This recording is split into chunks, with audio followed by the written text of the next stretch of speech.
Thank you. We're back online, streaming live from the seafloor. We are at the Mid-Cayman Rise, 4955 meters beneath the sea surface. We are at a hydrothermal vent field named Piccard. This particular set of black smoker chimneys we're working at are called the BB vents. We're here with the HROV Nereus, operated out of Woods Hole Oceanographic. And all of the particles you see in front of you are fallout from these black smokers, gushing hot hydrothermal fluids at almost 400 degrees Celsius out into the water column, making a large plume. That's a weathered sulfide in front of you with anemones living on it. Anemones are filter feeders. And what you can see is the very front of the vehicle. The arm, Nereus is a one-armed ROV. It's designed to go to the deepest part of the world's oceans, so we count every pound that we put on it, which is why it only has one arm. In 2009, I believe, Nereus traveled to the deepest point in the ocean, traveled to the bottom of the Mariana Trench at 11,000 meters. We're quite shallow by comparison today at 5,000 meters, but these are still the world's deepest hydrothermal vents that we discovered along with our British colleagues in 2009. Traveling up the side of this sulfide mound back to where the chimneys are. While we were out, we got jolted around a little bit, so we were repositioning to take a fluid sample. We have most of the science party here in the control van with us. You can follow along on Twitter also, Schmidt SOI Cruises, or Jules Deep. You can see the black smoke. We got our vents off to the right. I'm going to try to position so we can take this sample. There we go, there's the seafloor again.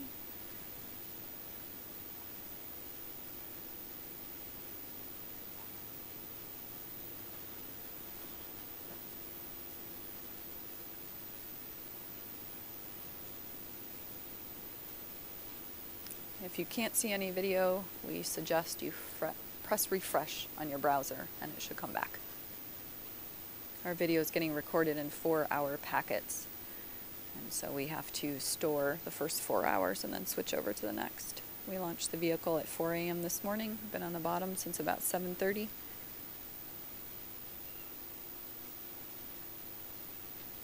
takes a long time to get to 5,000 meters.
We're in a bit of a black smoker dust storm here.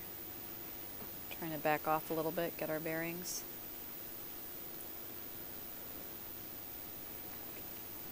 There's a number of ways to navigate on the seafloor.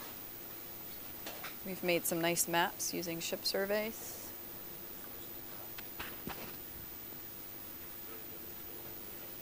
Oh, okay. Is that better? Yes. Okay.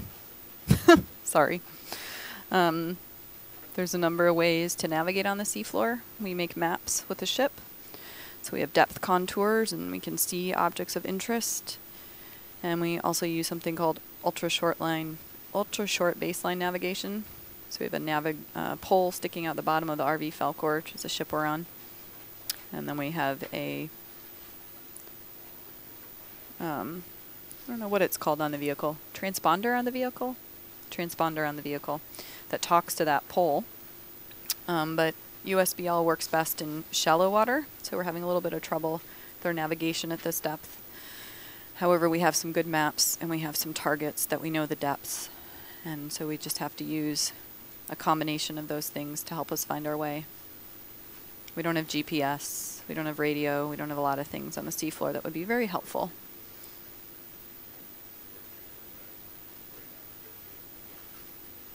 We also have a lot of expertise in the van.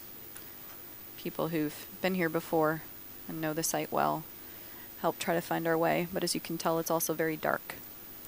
So we have lights on the vehicle to help light the way, but we also need to conserve them because Nereus is a battery-powered vehicle.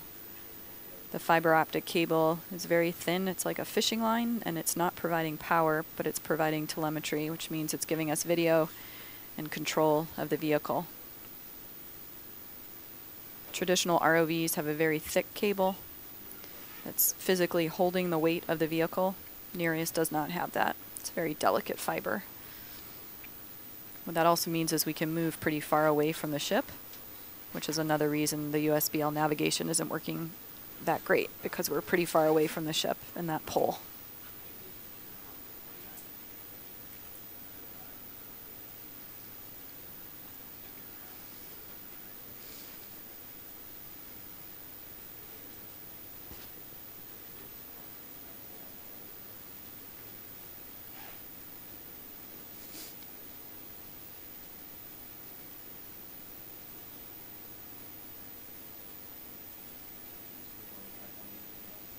For the record, I'm a microbiologist, so if I say something wrong about the vehicle, about geology, about chemistry, it's not my fault. Doing the best I can over here.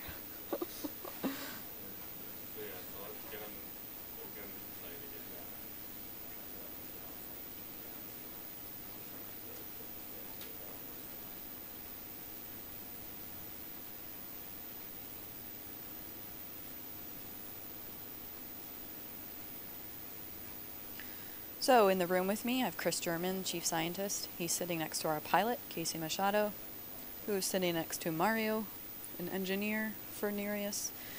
And down at the end of the line, I believe, is James Kinsey, who is navigating the seafloor for us, along with Jonathan Howland. And I think our whole science party is in here right now. We have chemistry, represented by Jeff Seawald, Sean Silva, and Jill McDermott. Cindy Van Dover, representing macrobiology, all the charismatic macrofauna. And Chip Breyer from Hui, a geochemist who wants to sample the plume here. And I'm a microbiologist sitting over in the corner providing commentary. And Casey and Chris are figuring out, we got blown about a bit, trying to figure out exactly where we are again to move back up to those chimneys.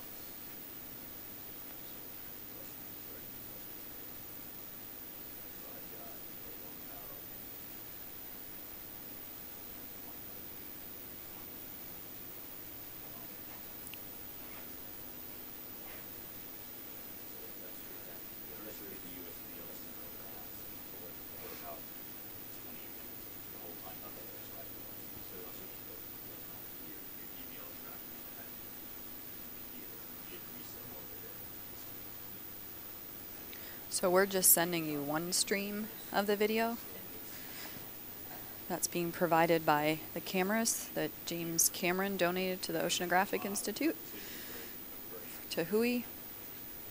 But in the van we have 4 different feeds from different cameras mounted in different positions that allow the pilots and scientists to get different views. So sometimes we can see something that you might not be able to see from the one camera we're showing you.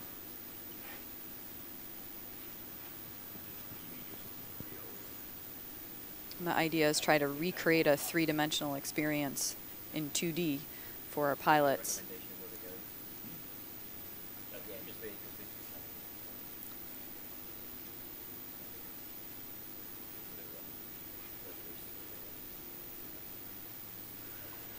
And by having multiple people in the science control van, different people can be looking at different screens to help find things.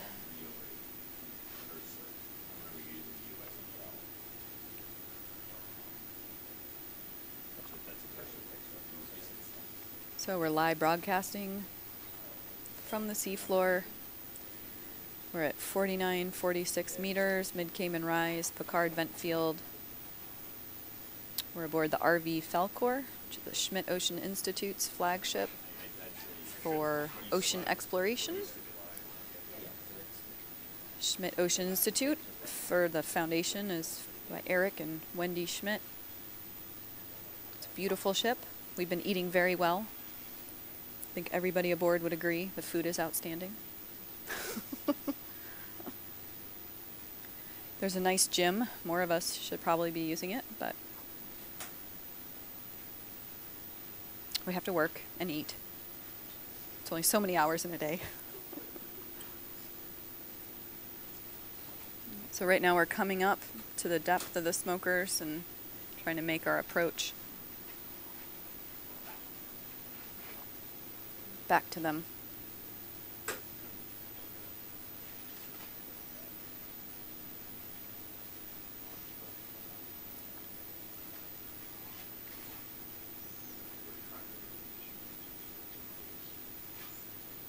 Another navigation aid we have on the vehicle is a forward-looking sonar, which helps us see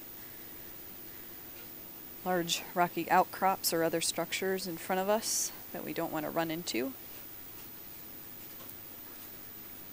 Or in some cases, those large rocky outcrops might be our target. So we have about 5 screens that the Nereus engineer and navigator are watching to help us find our way. It also tells how all the vehicle systems are doing, the hydraulics, the battery, the lights, other stuff. I can't read them.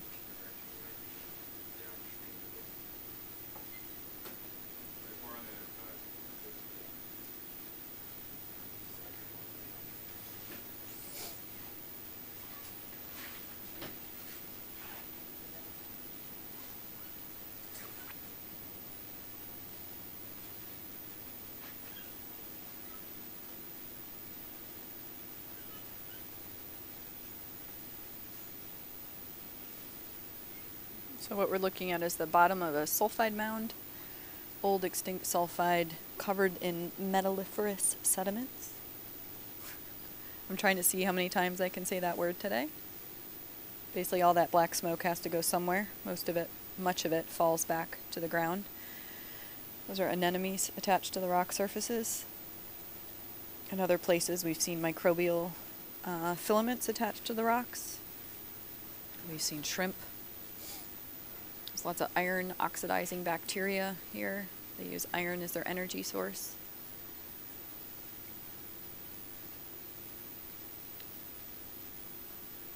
At 5,000 meters beneath the surface, obviously we don't have any sunlight, so life has to find another way. And the way they've found is chemosynthesis, using reducing chemical energy instead of light energy to make a living. We're approaching a field of anemones, which are filter feeders. Last year when we collected one of these anemones, we found a shrimp in one of its guts. It's very cloudy, so we're definitely right around the smoke, but we have to find the best approach to the smoke.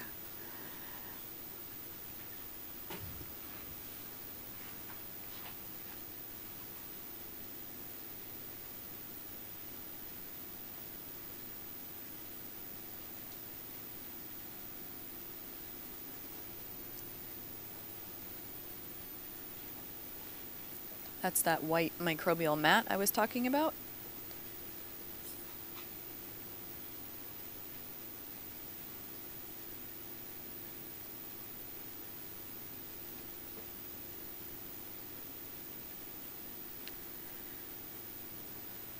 So these microbes are pretty much glued to that rock. It's pretty cool. They secrete exopolysaccharides that allow them to anchor onto that rock, so they're positioned really well in this gradient between sulfide and oxygen, which is the kind of a sweet spot for them. And they can oxidize sulfur with oxygen and make a living. And last year we collected some of those rocks, and we had to scrape off the filaments with a razor because they're really glued down there. Nature makes a better glue than what we can make artificially, so we can learn a lot from these bugs. You can see the smoke is increasing.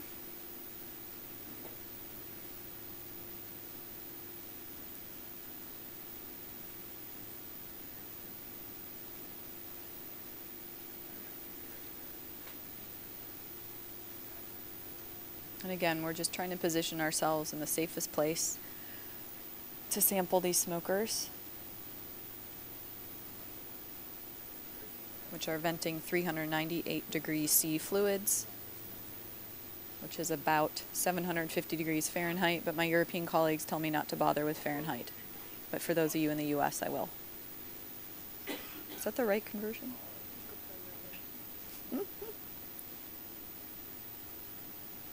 Temperature.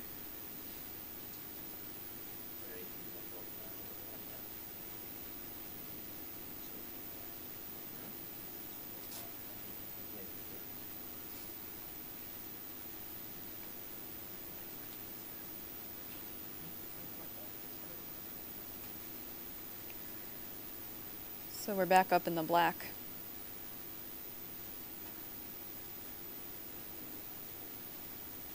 It's dark down there.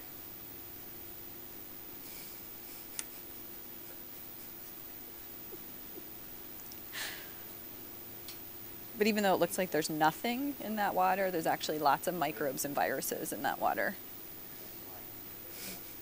It's not all about charismatic megafauna, as nice as they are to look at.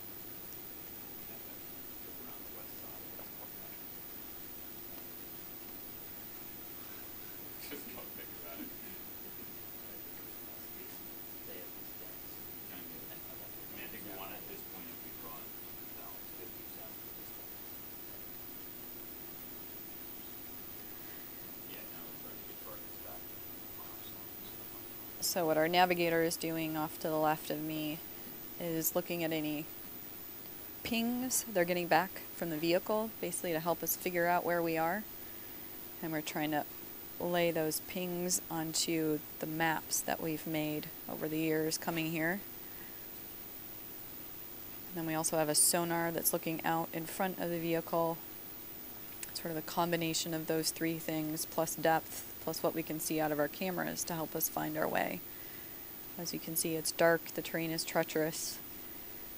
It's not like taking a walk. We can't use radio down here, we can't use GPS. Acoustics work pretty well, except where you have black smoke. And as you see, we have a lot of black smoke here.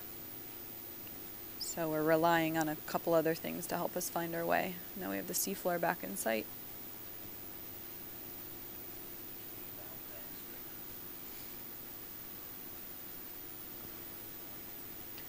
Again, we have 4 different camera views here in the control van helping us find our way. You can only see one of them right now. You're seeing a high-def wide shot view provided by the James Cameron Hollywood cameras,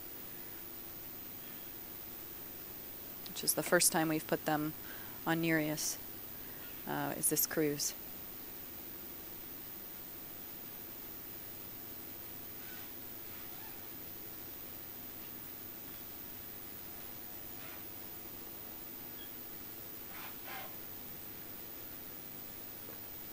These are all broken pieces of sulfide that have fallen off the mound.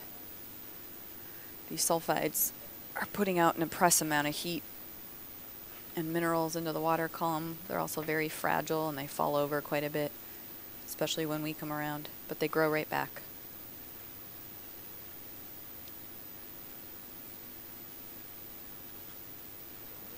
The reason these sulfides form is because those metal-rich fluids hit the cold seawater and all the metals precipitate out. Iron sulfide.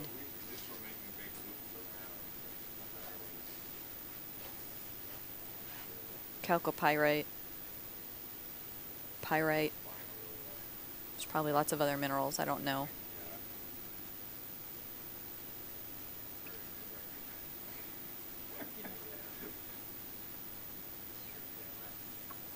A lot of copper, other precious ores. Right? Copper? What else is in these? Zinc, lead. I think I already mentioned iron.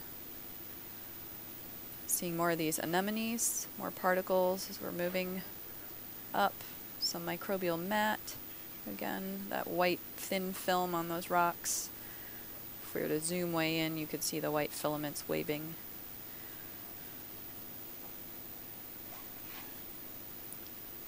It's pretty remarkable. In a really short distance, you have a gradient of temperature from 4 degrees Celsius up to almost 400 degrees Celsius.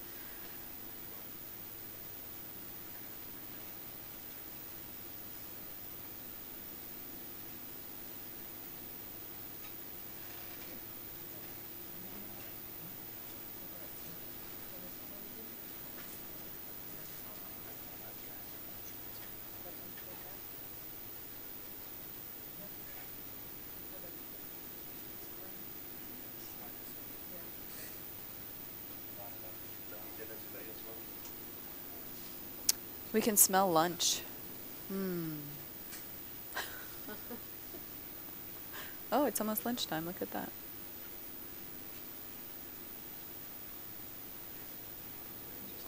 Oh, you did? What is it? What's for lunch today? Oh, pork loin.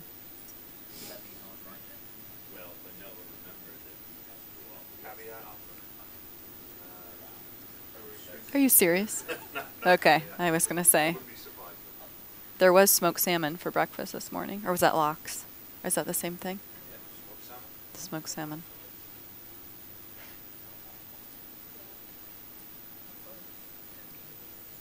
There were crepes this morning.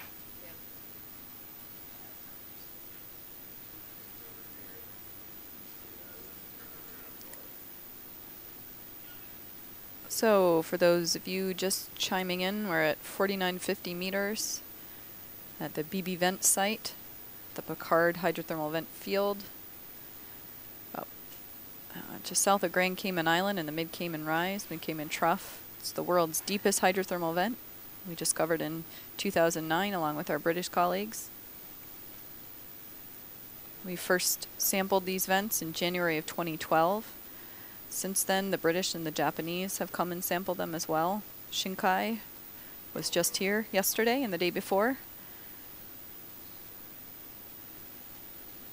We are here with the hybrid ROV deep diving Nereus. We have it in ROV right now. Here you can see the front of its basket. The manipulator off to the left. And all of our sampling gear in the basket. Nereus is designed to go to the deepest part of the world's oceans. Went to the Mariana Trench at 11,000 meters in 2009. So it's designed to be ultra light and go ultra deep. Instead of a heavy cable linking it to the seafloor, it has a fiber optic cable. Looks like a fishing line. That's how we get the video you're seeing. And it's how we get all our telemetry. It's how we can control the vehicle. And when I say we, I really mean the Nereus engineers. They don't let us touch any of that. They just let us put our stuff on the vehicle, and then they do all the driving on the seafloor. You can see shrimp coming into view. Anemones. Lots of iron-rich hydrothermal sediment. Some microbial mat on those rocks.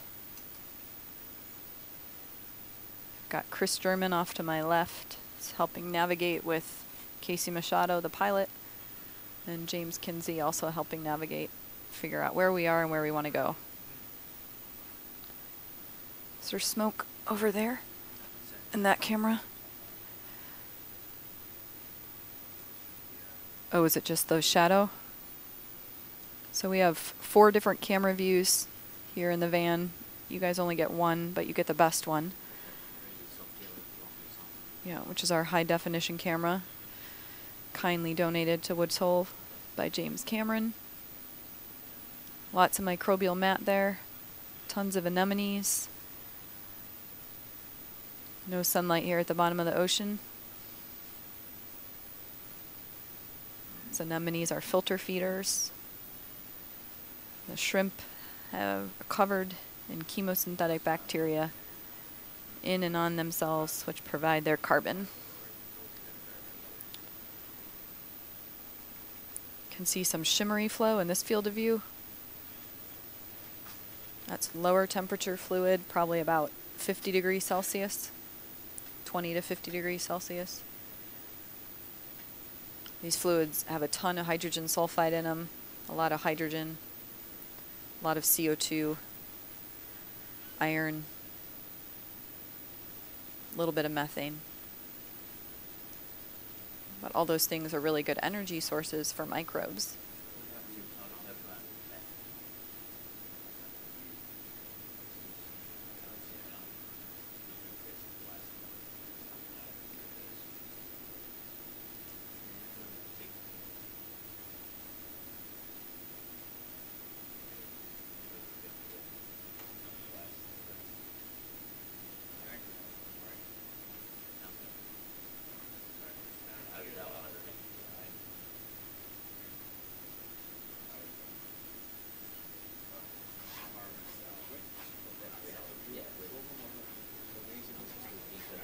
Pardon?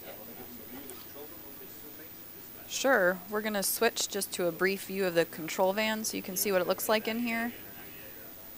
That's Mario, James Kinsey, Casey Machado, Chief Scientist Chris German.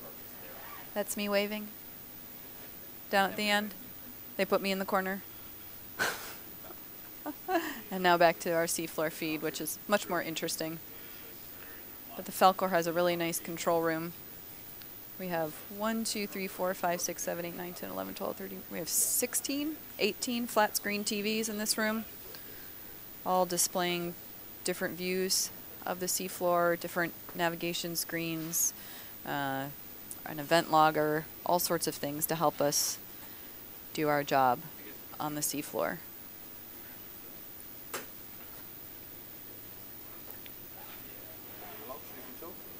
I'm not logging. Jill is logging from her iPhone in the back of the room. The Falcor has a great system where no matter where you are in the ship, you can find out what's going on. You can do it on your phone, on your iPad, on your laptop. All the rooms have TVs where you can get a view of what's happening.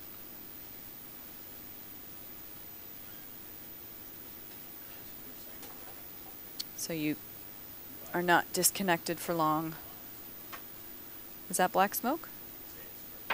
Or is that sediment that we've stirred up?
Sure.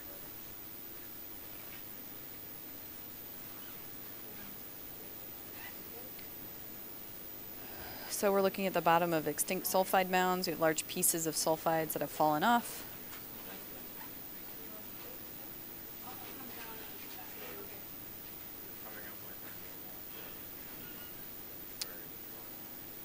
You can see the front of our basket and the Nereus arm.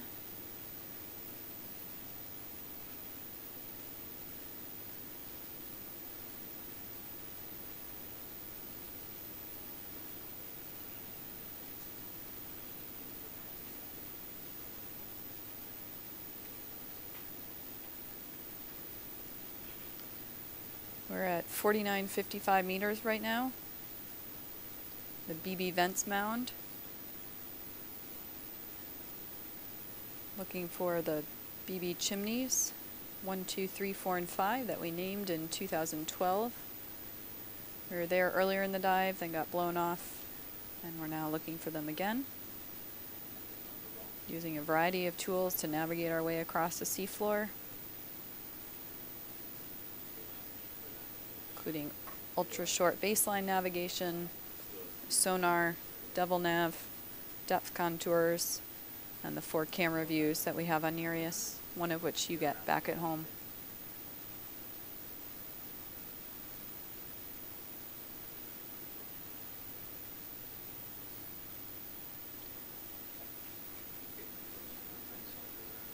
Yep. Yeah, I think it's on their overlay.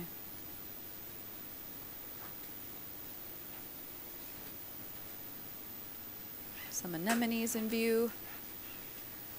It's pretty interesting at the Von Dam hydrothermal vent field. For those of you who tuned in on Friday, it's only about 20 kilometers away.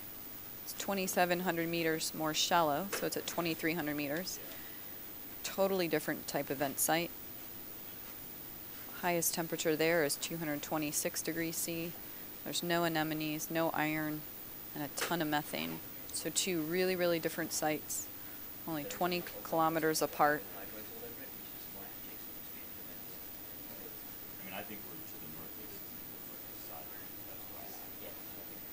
And all those particles you see in the water column, that got stirred up not only when we hit the bottom, but also when our thrusters on the back end of Nereus, which allow us to have lateral and vertical movement, get stirred up in those thrusters. So there's a lot of sediment, fluffy mat, and other things down here, which make navigating even harder. Not that navigating in 5,000 meters of the water column is ever easy, but it's exceptionally challenging in this type of environment.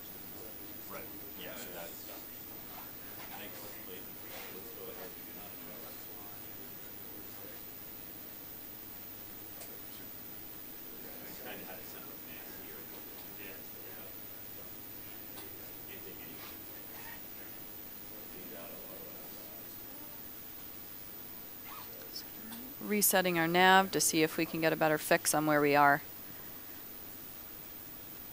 In the meantime, we're waiting for the particles to clear.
You can see anemones there in the background on those weathered sulfides as we continue to make our way around this mound.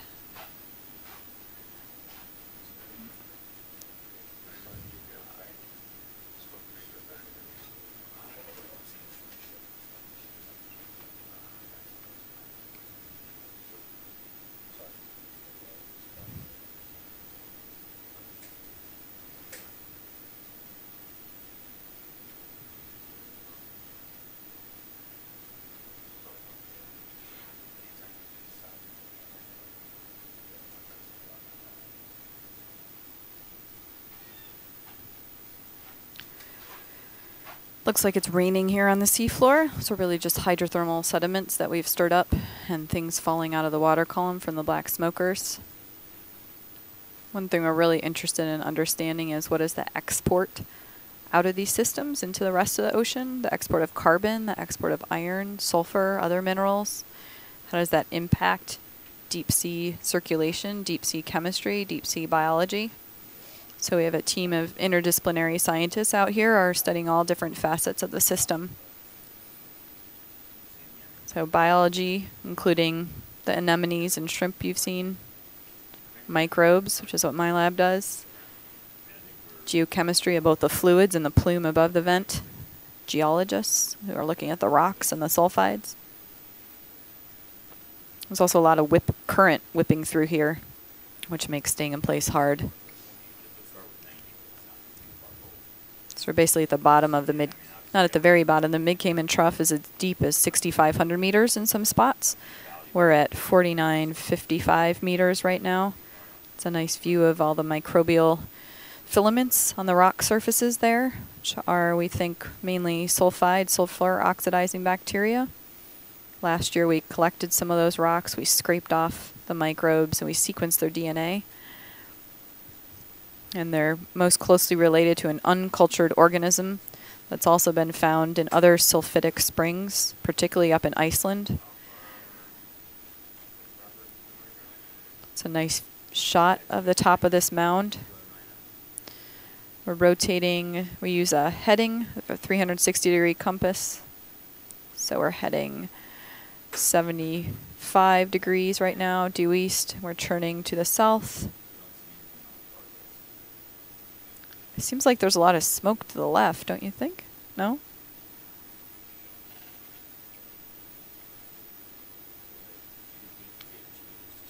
Okay.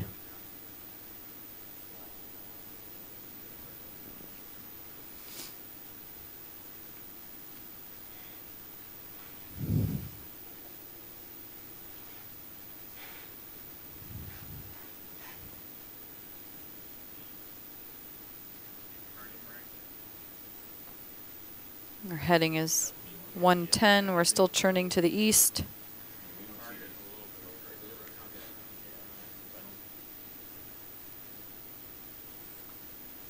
James, Casey, and Chris trying to navigate their way through this particle disaster. Can't really imagine a harder place for a vehicle to work. You have 400-degree fluids, you have huge mounds and outcrops, and it's really, really dark. The only light down here is that from the lights on our vehicle.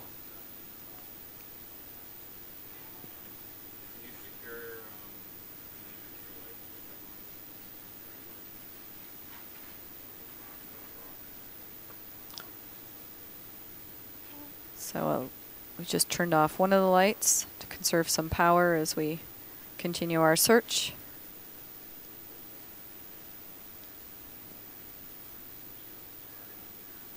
The feed you're getting is courtesy of James Cameron's high-definition camera that he took to the bottom of the Mariana Trench in his deep-sea Challenger submarine. That submarine was donated to Woods Hole just 2 weeks ago. It arrived, came down Main Street of Woods Hole. It was a fun event. After making a cross-country tour, stops along the way. So the submarine now resides in Woods Hole. But Mr. Cameron allowed us to take the lights and the camera off and put them on Nereus to see if they could improve our view of the seafloor. And we have two of them. This is our wide angle one, the one you're seeing. There's also a very zoomed in version, which we might switch to if we're doing some delicate biological sampling where we need to have a really tight view.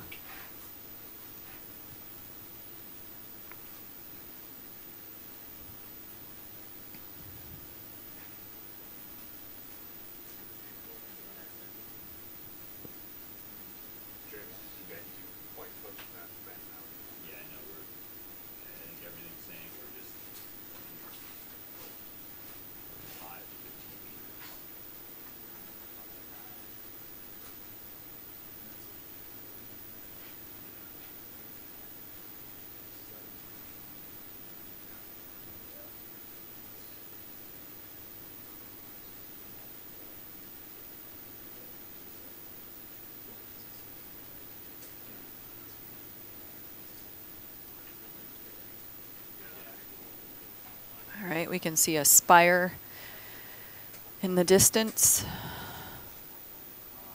which is consistent with the target we dropped earlier. Just trying to figure out the best approach. Again, we have a very thin fiber optic cable coming out the back of Nereus. Looks like a fishing wire. And it is attached through 3,500 meters of water to a depressor weight.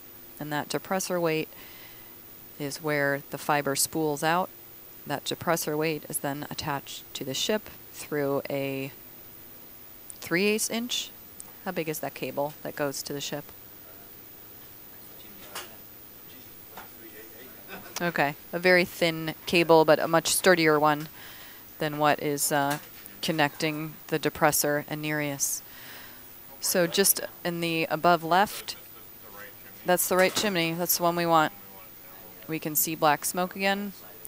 So once again, we need to get ourselves positioned to take a sample with gas-tight samplers from, Jeff Seawald's lab. We also want to sample the plume above this. That's what Chip Breyer's been anxiously awaiting for since 2 o'clock in the morning when we started our pre-dive ops.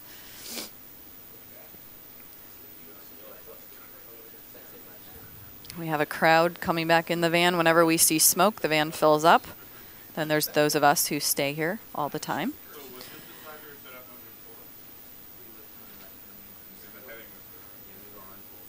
So we're on a heading of 155, 4952. We're going to be positioning ourselves for sampling here.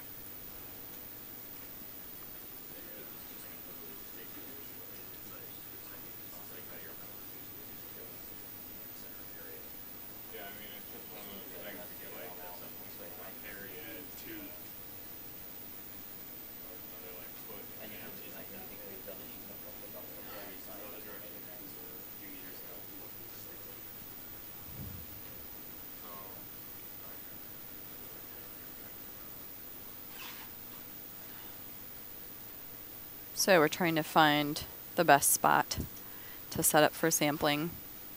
As I mentioned before, there's a bit of a current here that can push us around, so we need to try to lock ourselves in. Usually we can do that by sort of wedging ourselves up against a rock or a sulfide in this case, and then locking the vehicle, and then turning on hydraulics to the arm. Again, Nereus is a battery-powered vehicle, so we're trying to conserve power to make our dive last as long as possible. So we sort of turn things off and on as we need them. Right now what we need are our thrusters, so that's what we're using to get into position. There's a nice view of the black smoke. 398-degree chimney. That is the BB1 chimney. B-E-E-B-E-E, named after William Beebe.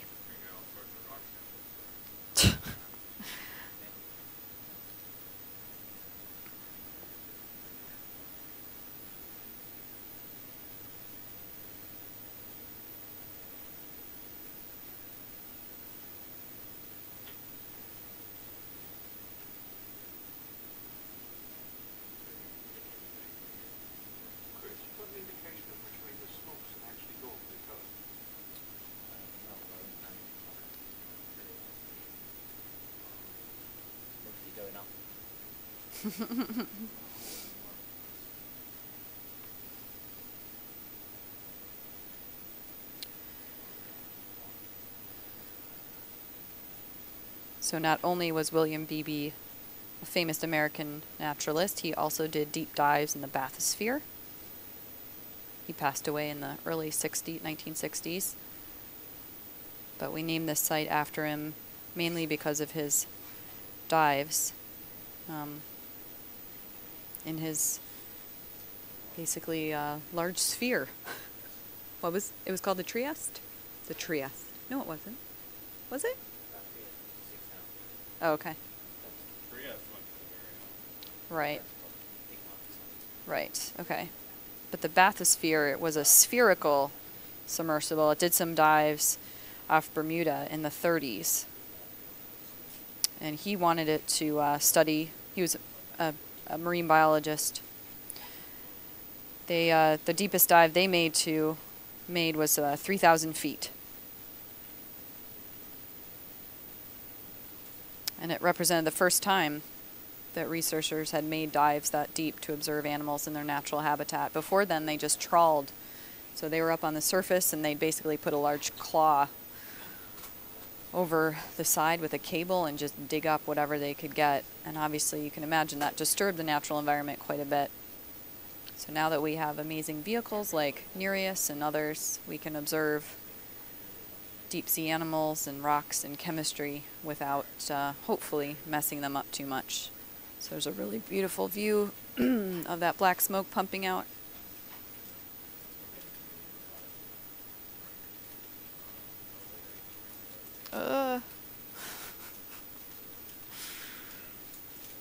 So Casey's trying to wedge himself in there so that he can get a good sample for Jeff Seawald. I think he already has IGT-7 in his claw over there in the manipulator. And we'll use temperature to guide our sampling.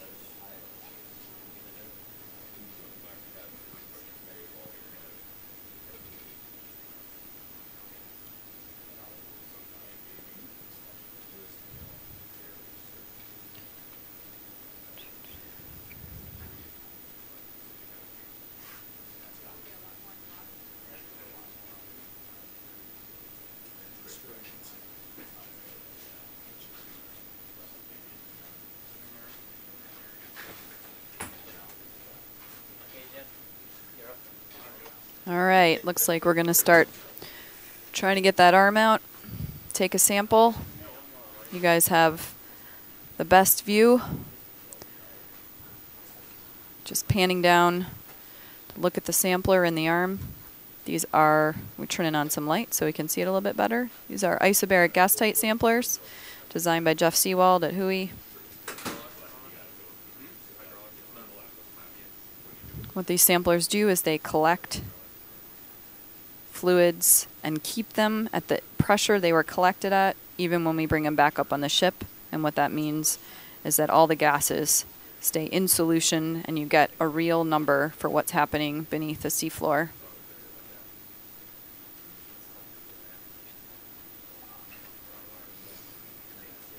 At the very tip of that snorkel is a temperature sensor.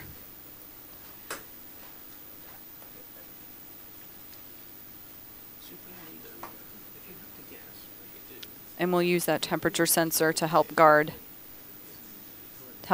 our sampling decision.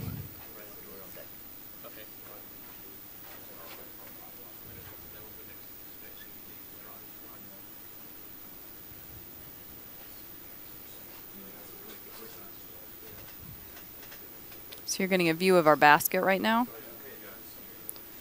Now we're panning up to the arm, holding our sampler.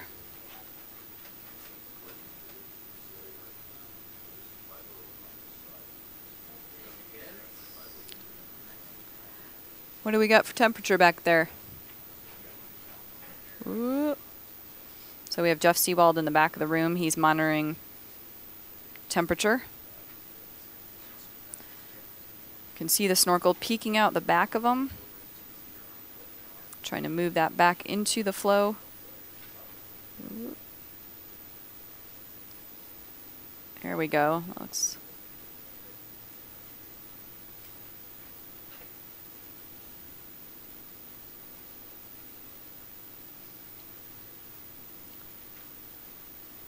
Now you can see the snorkel just peeking out the bottom. We're trying to get it into the flow as much as possible.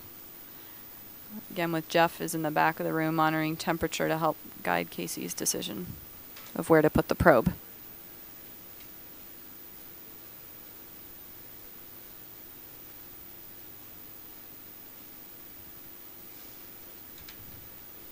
When the deep rosin oil spill occurred, these samplers were used to get a sample at the broken wellhead.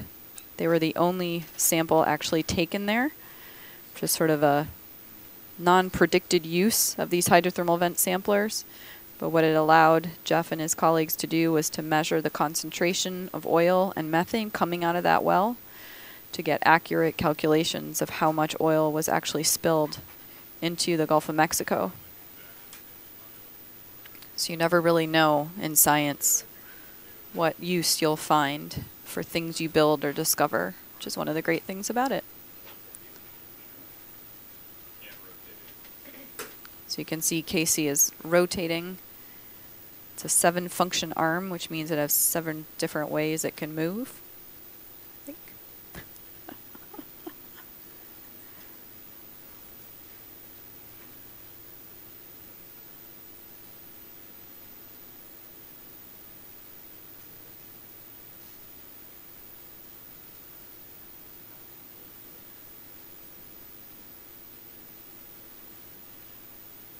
You can see it's no easy task to get in the flow.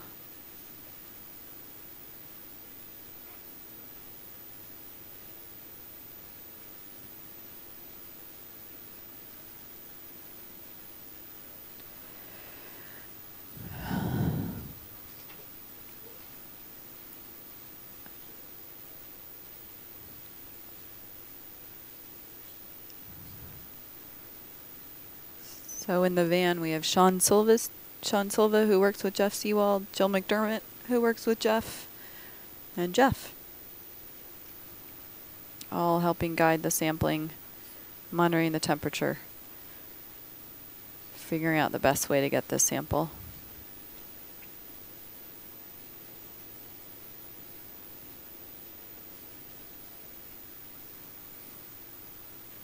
Trying to get that snorkel and the hottest part of the flow. Problem is the snorkel keeps disappearing from view the minute we get it in the smoke.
All right, so we're still positioning here at the Piccard hydrothermal vent field, BB vents, 398-degree fluid, we suspect. We still haven't gotten a good temperature reading. Based on experience, that's what we expect. What? No, Casey was just bending the sampler intake to make it be a better angle for the sampler by pressing it up against the basket, basically. So engineering on the seafloor. Now we're trying to get that snorkel into the hot fluid to take a temperature.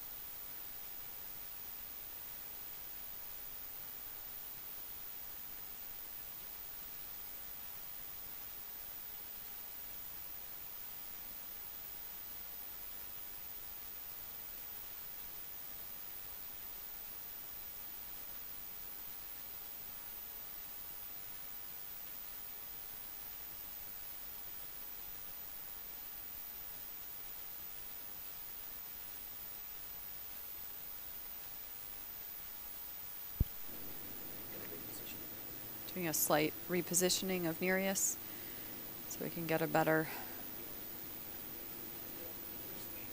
reach.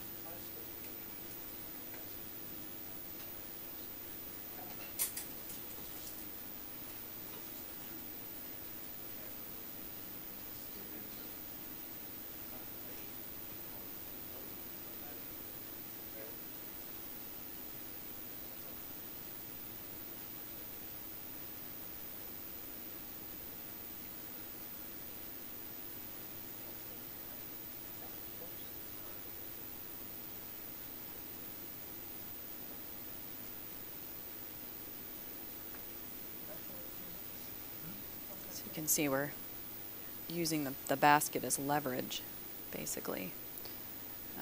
Bump up against it to try to get the vehicle locked in a spot where we can hold steady for sampling. Some fancy maneuvering going on in here.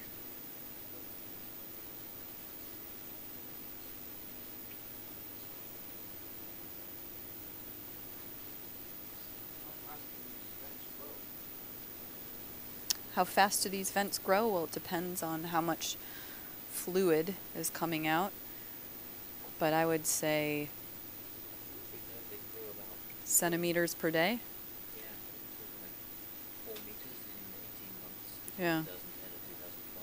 Yep. So often the best way to take a sample from one of these chimneys is to knock it down and take a sample, and there have been many occasions where we've revisited the same site a year later and it's grown back meters. But that sort of depends on how vigorous the flow is and things like that. It's been an interesting experiment in the Northeast Pacific where they knocked it down and put a bunch of sensors in and then let the chimney grow up around it. And I think it grew something like 9 meters in a year. And then our sensors were stuck inside of it. So we had to knock it back down to get them out.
So we've just given Julie some time off for good behaviour, and we're carrying on setting up. Casey's just repositioning, trying to work out a better way to get at these vent fluids. The main concern he's had is that if we get too close, the angle of the shoulder of the arm is too close up. Basically, it's like something that would be right in front of your chest, and you have to be lifting your elbow up somewhere beside your left ear to actually reach down and do the fluid sampling. And that's just not a good way to be able to work. So we basically need to be far enough away from the chimney to be able to approach it with the fluid sampler.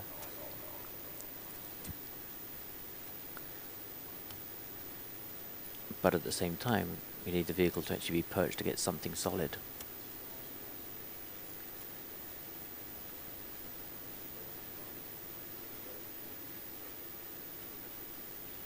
And trying to find something solid to be perched against when you're at the seafloor is a tricky thing. So what Casey's trying to do now is actually anchor himself to the seafloor low down and then reach up above that to do the sampling.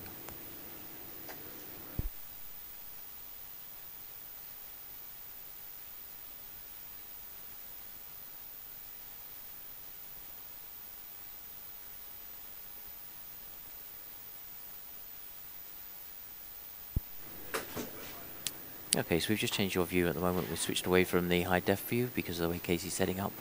Now you have a better view of what's right in front of you.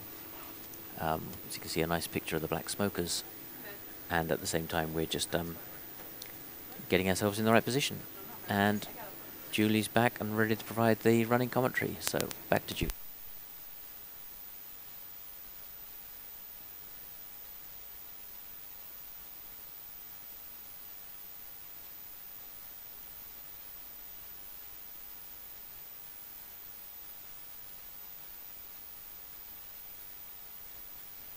Ready view.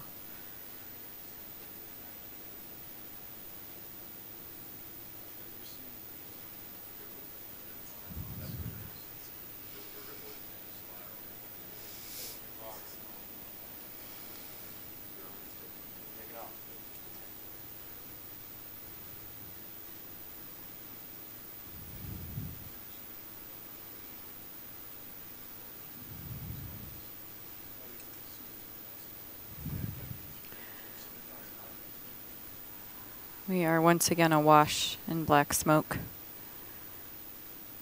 There's 5 sulfide chimneys here.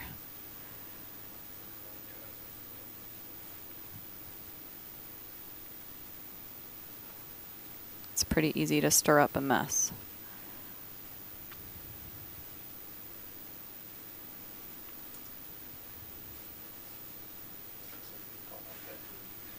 Pardon? Oh yeah. So we're switching back to our view of the control van since our screens are full of black smoke.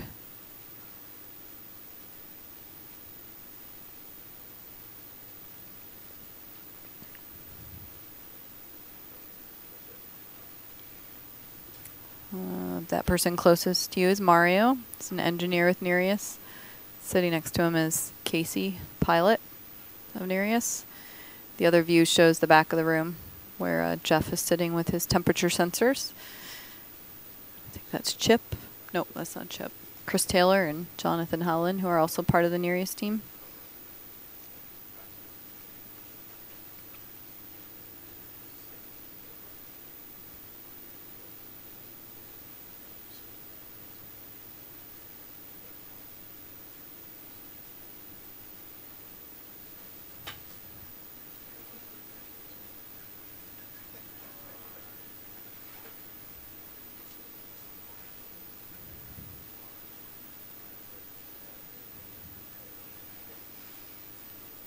Still trying to navigate our way out of the smoke, which is why you're seeing a feed of the control room instead of the seafloor.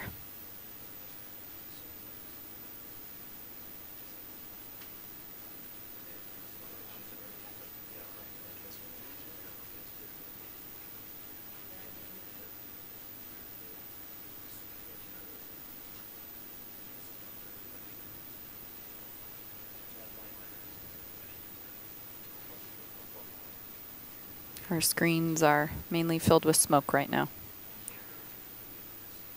So we try to navigate our way out of this.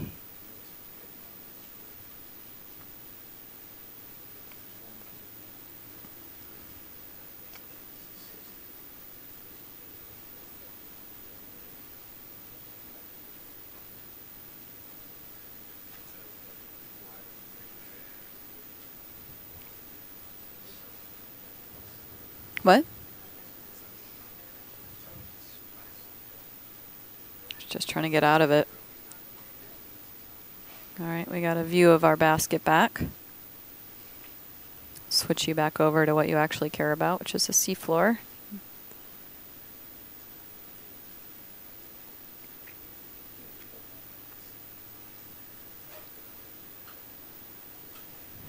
think I mentioned it's hard to hold position. There's a lot of current down here, and then there's a lot of particles in the water column, and it's difficult to figure our way around.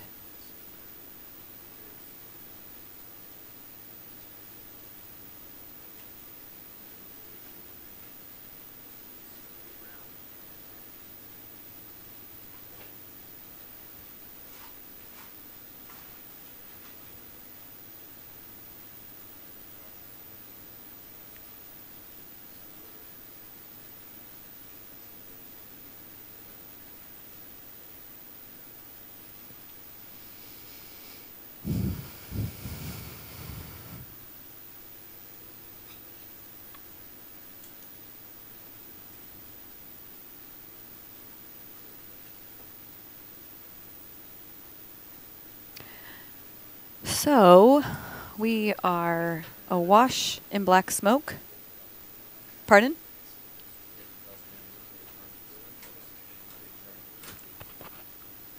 We're operating at 4950 meters beneath the sea surface, the world's deepest hydrothermal vents along the Mid-Cayman Rise.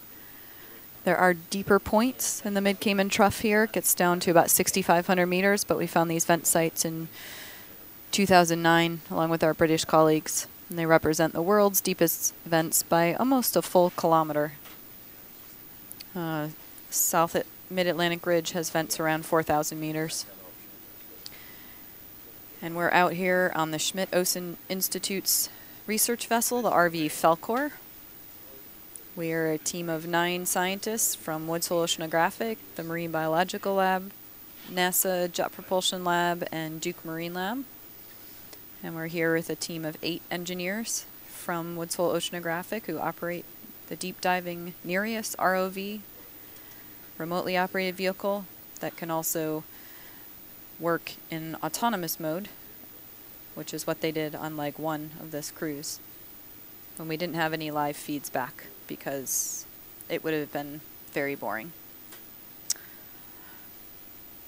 The vehicle in that mode gets programmed to run a grid, make a map, has sensors, but there's no live video feed when it's in autonomous mode.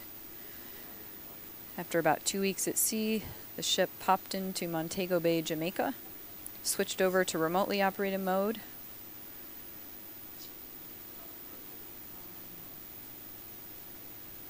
Changed out some of our science party, and now that's what we're doing.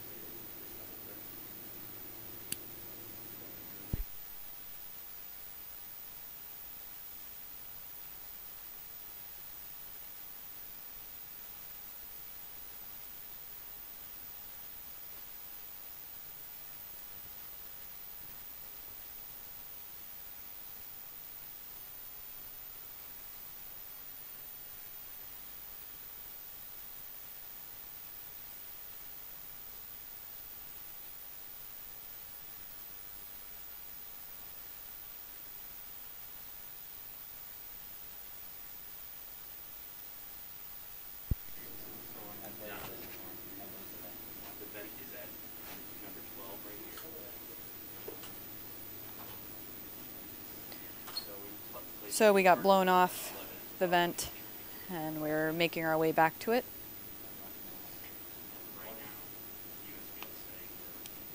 So Nereus is an interesting vehicle. It's a 2-body system. The way we launch Nereus is we put a depressor weight over the side. It has a cable back to the ship. And then we launch Nereus off the A-frame. And the 2 of them are attached by a tether that has flotation on it. And they descend to about 1,500 meters together. And then we separate the 2 with a fiber optic spool that comes out at the depressor and at Nereus. The fiber optic cable looks like a fishing wire. I am done with my tea, thank you. Jeff Seawald is cleaning up the control van. A rare occurrence.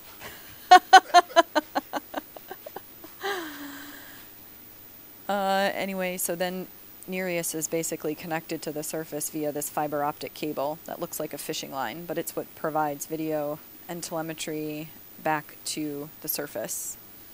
And Nereus can actually wander quite far from the ship in that mode. Is that right? Talking about things I don't know a lot about.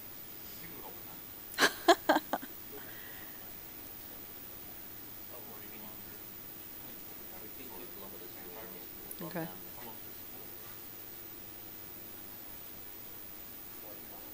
40 kilometers? Wow. So we have about 40 kilometers of that fiber optic in a spool. We've never wandered that far. We've 220 kilometer spools. So one of the spools is at the vehicle and one of the spools is at the depressor. And that very thin fiber is basically floating in the water column beneath us. And we have to be careful not to run over it. We have to be careful not to melt it. Because if we do that, then we lose what you're looking at. We lose video, we lose communication with the vehicle. And in that case, we have to recover. So when Nereus was invented and did its first test dives in 2007, it was the first test of this type of technology. The fiber optic technology actually comes from the U.S. Navy. And again, sort of a, not a predicted use of that fiber optic deep sea exploration, but that's what it's been used for. And Nereus is really optimized to operate at very deep depths.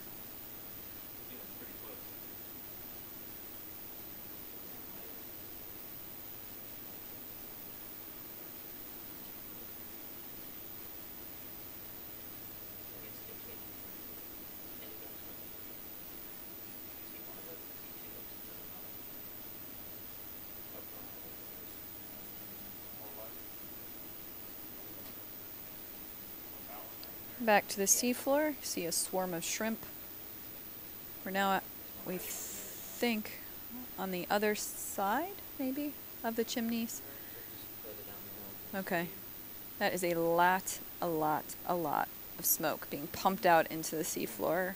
Huge amounts of iron, sulfur. It's all good food for microbes up in the water column. We have a team led by Chip Breyer and Greg Dick who are interested in studying the plume.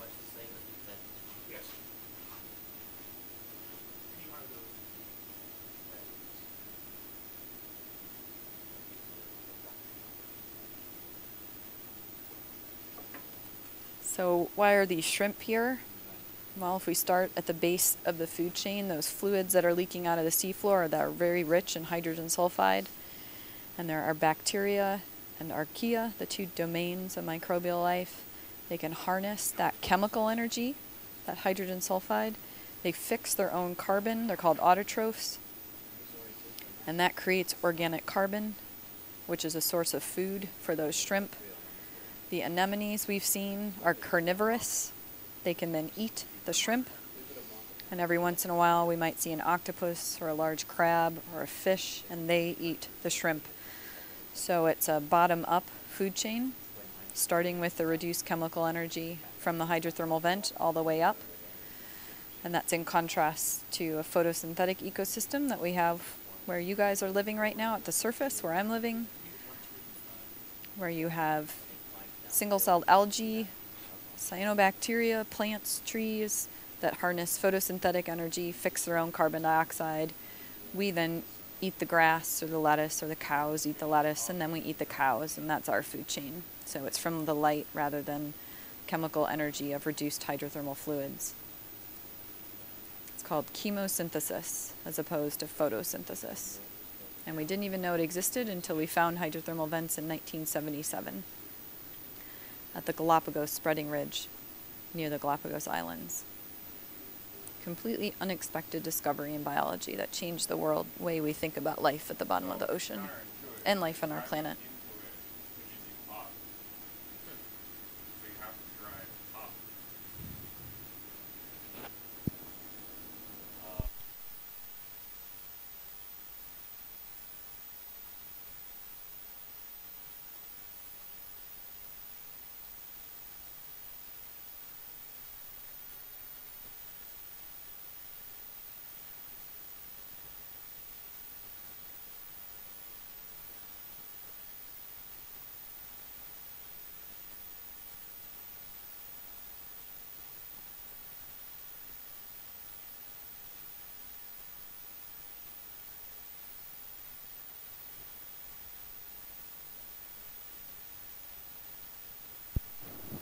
So we're trying again with one of Jeff Seawald's isobaric gas type samplers.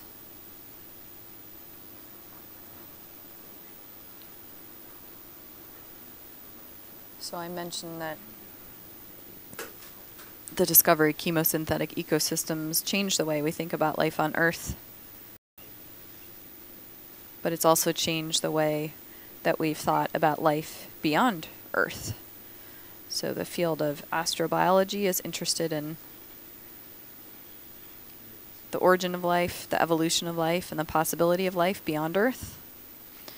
And we originally discovered these vents when we were funded as a team by NASA's astrobiology program. NASA is very interested not only in how we study life on other planets, but also what should we be looking for? What are the signatures of life, either in the geological record or the chemical record? What can we learn from living organisms on Earth? What was the trajectory of life on our planet? How did we get to where we are today, and where are we going? So hydrothermal vents, as you can see, are a very challenging environment to work on, similar to working on Mars, or even perhaps in one of the icy moons like Europa or Enceladus, where we believe we have liquid oceans. And where you have liquid oceans, who knows, you might have hydrothermal vents. So NASA's been very supportive of deep sea oceanography for all of these reasons.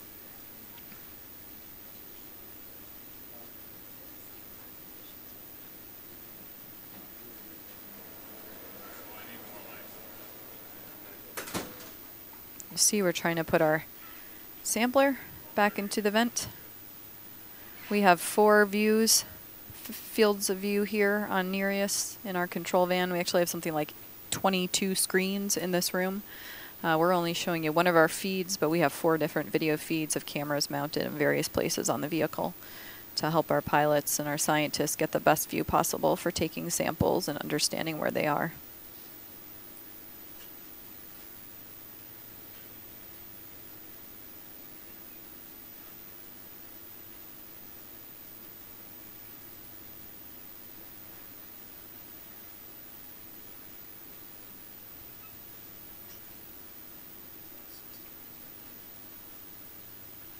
So we're trying to get the snorkel of that IGT in the vent fluid. We have Jeff in the back of the room monitoring temperature to help guide whether or not the snorkel is in the sample.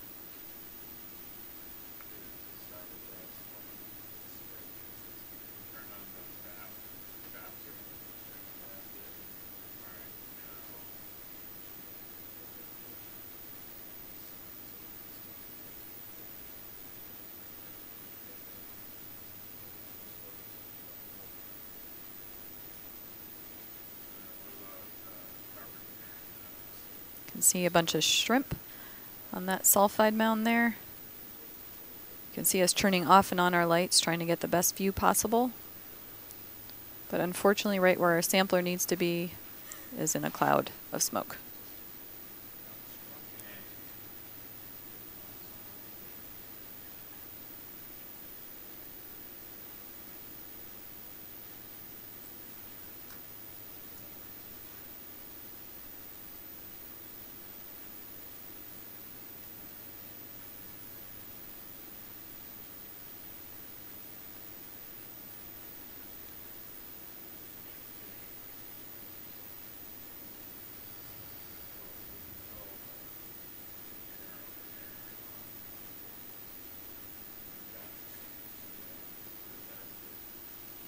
Once again, we're at the world's deepest hydrothermal vents. We're at 4950 meters, Mid-Cayman Rise, located just south of Grand Cayman Island in the Caribbean Ocean. We are in a dark, cold, air-conditioned control van aboard the RV Falcor, the Schmidt Ocean Institute ship. Outside, it is hot. It's like 95 degrees outside, very sunny. But what we're interested in is occurring in a dark, cold place beneath the seafloor. There's no light. Ambient temperatures are about 4 degrees Celsius. These vent fluids are almost 400 degrees Celsius.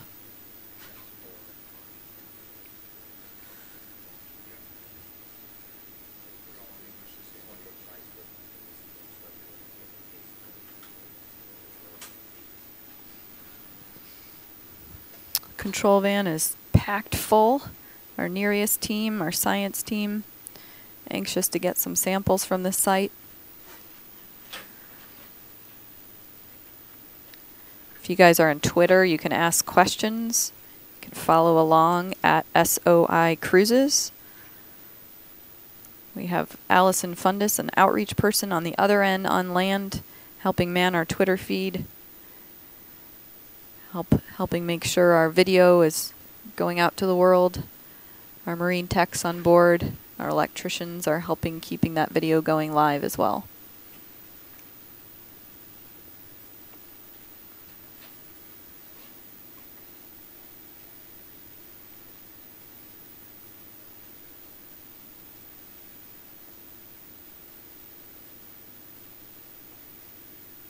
So we're repositioning the vehicle, try to get a better shot.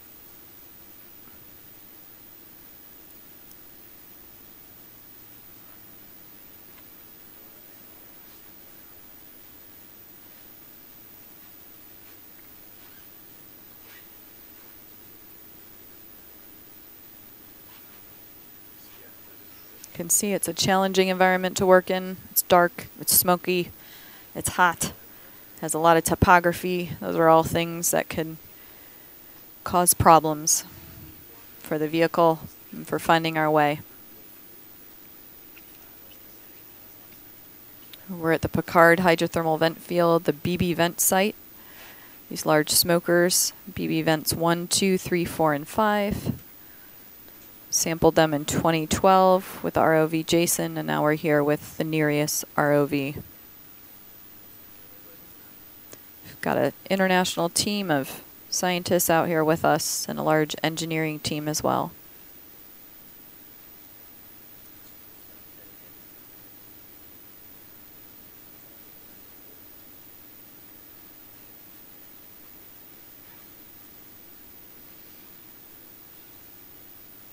On parts of these chimneys where worm fluid is leaking out, you can see shrimp.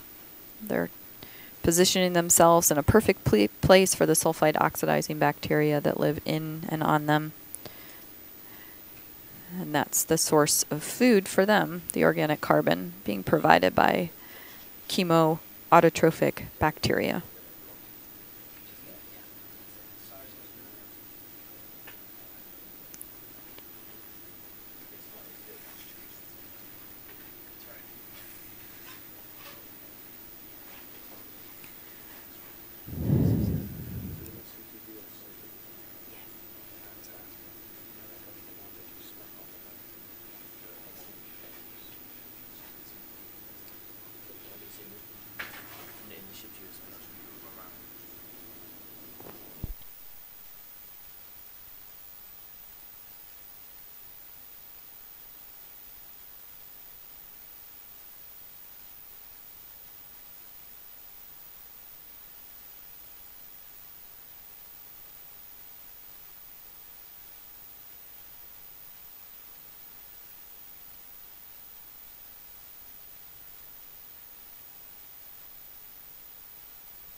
You can see the manipulator of Nereus in your view, some shrimp floating by. Nereus has a IGT, isobaric gas tight sampler in its arm.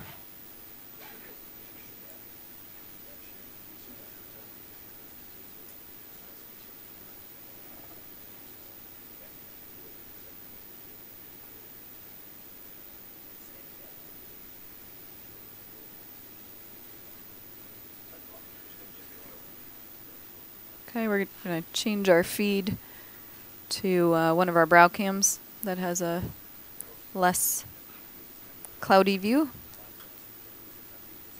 Nice view of the sampler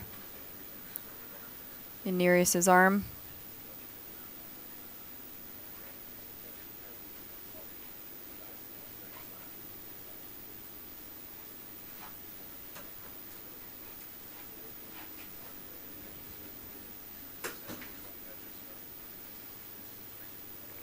Got a lot of particles in the water column, making maneuvering difficult here.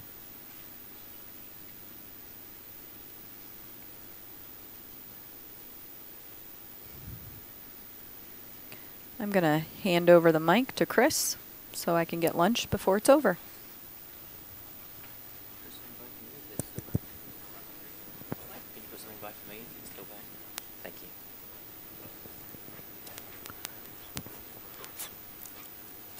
So, we had Casey's just getting us in the right position with the snorkel here, that Jeff should be shouting out temperatures from the back of the room pretty fast. So we have 30-degree fluids already.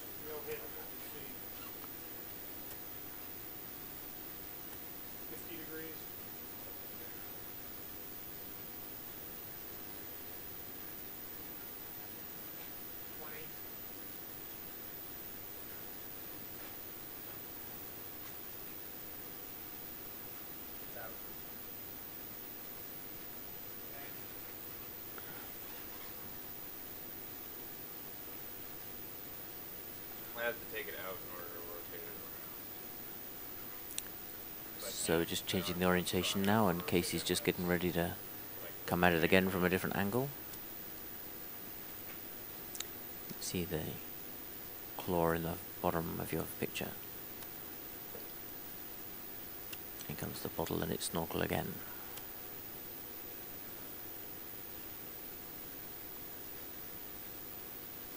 So the tip at the far end has a little hose clamp around it. One part is a thermocouple measuring the temperature, the other is the inlet that actually draws in the water once Jeff's got the temperatures he's interested in. So now we're just waiting to hear Jeff tell us what temperatures he can see as Casey changes the position of the snorkel. 22, 16,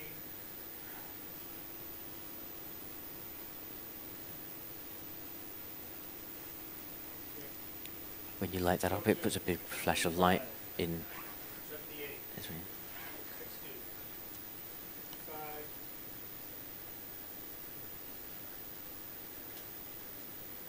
hold it right there. 3, don't move, 5. You had a patch of 390 fluid there. Couple of seconds. 130.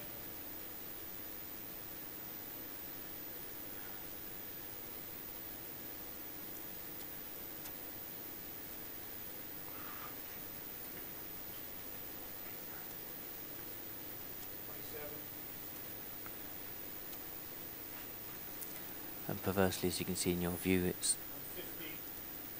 where the orifice is just where we can't see. The arm and the bottle are just blocking the view. We're measuring 390 degree fluids, currently measuring about 150 degrees. 35, 340, hold it. 340. 35,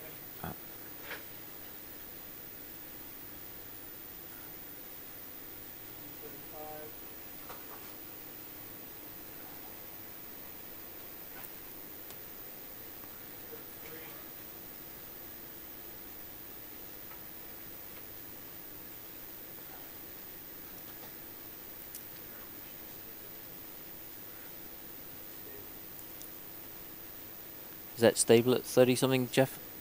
335. We're going to take it. 335. Okay, Hold on. that's a good thing. 335. Yeah. Have you started taking the sample? Not yet. No. Okay. So we have. You want it, you can take it. The arm is in a really pitched position, so. Okay. It's not going to get much better. So. No. I don't think so. Okay.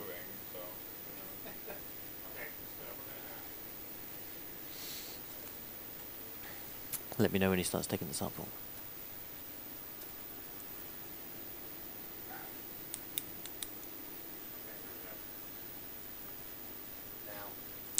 Okay, 16:56, and we've started taking our sample. Takes 2 minutes to draw.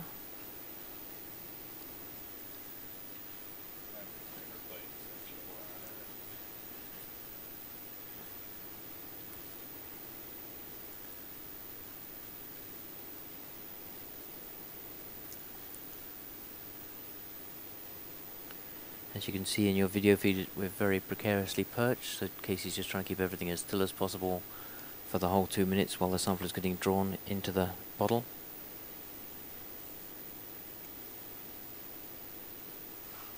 The maximum temperatures we've seen in this area were around 390 degrees. temperatures we're drawing the fluids are About 320. about 320 degrees, so close to maximum possible sample. This is... Oh, that's nice lighting as well. Whatever we just did with the lights looks good. Yep. Left light for the camera. Yeah.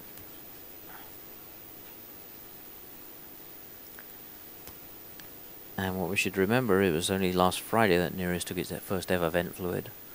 So here we are taking 300 degree end-member black smoker fluids, twice as deep at the bottom of the ocean. No mean feat for a ambitious small robot.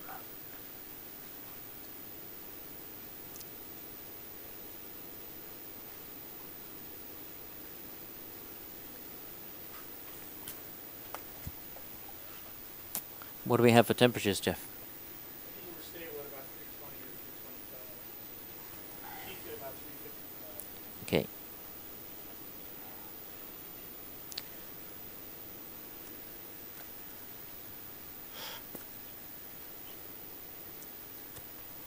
Still drawing the sample? Sample's finished drawing, I'm just giving it an extra close to make sure it's Okay. So what do we do after this? nothing yet. Take a, we're gonna get 2 of these bottles here. So we're taking the sample here. Yep. So I'll stop And this. yeah, but wait till Jeff's ready. And then we'd like to take a piece of the chimney material from here and put it in the basket as well, Of the one we're sampling. if we can get it, or as close as we can get. And then we'll start doing chip super sampling as well. So we'll, again, we don't want to move our setup. That we'll just pick up his wand after we've done the second IGT. So done. Done with that? Yep. Do another one more. So we stow that bottle and get the next one. And here comes Julie.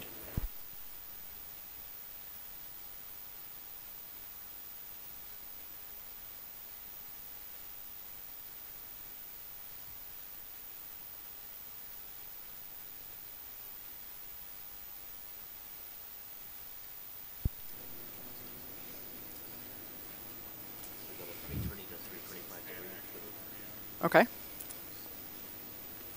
I'm back from lunch. In case anybody cares. It was good.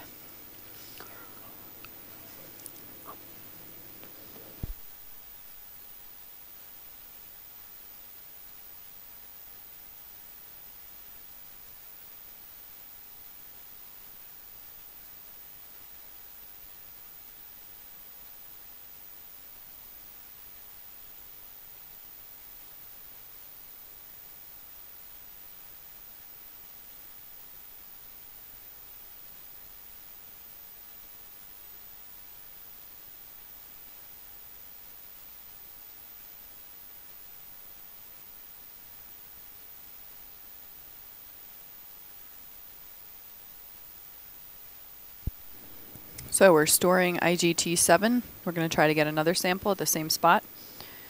What was the Tmax we saw there? Probably about 355. Okay, the Tmax we saw was 355 degrees Celsius. Just try to see if we can... Do we think that's the hottest it is, or...? No? Okay. Last time it was 395. Okay, last year when we sampled at the spot, it was 395. That's Jeff Seawald talking to me in the back of the room. These are his samples, his samplers. Jeff's a geochemist and department chair at HROV's Marine Department, Marine Chemistry Department.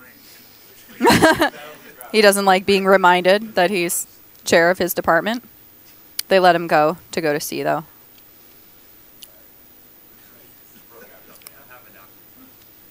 If Jeff doesn't answer your email while you're away, that's why. He doesn't want to.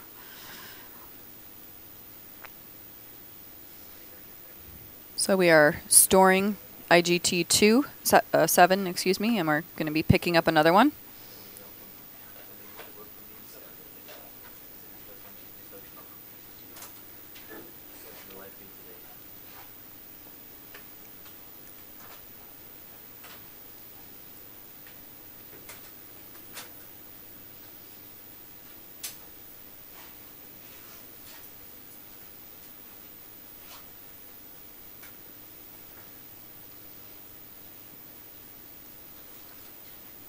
Right now you guys have a view of the basket. It's the same view that Casey has to neaten things up and pick up the next sampler.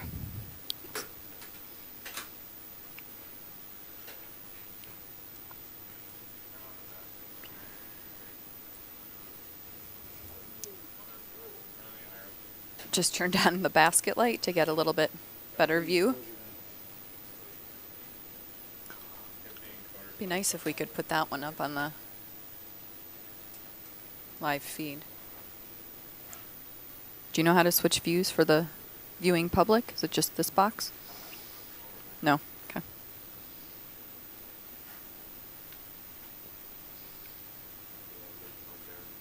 Okay.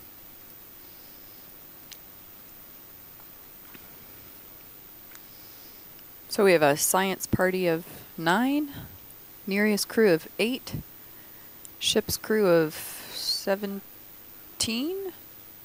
I don't know, somewhere around that. And that includes 3 marine technicians who are helping us stream the video, do our CTD casts, help with launch and recoveries. So it takes a village to make this happen.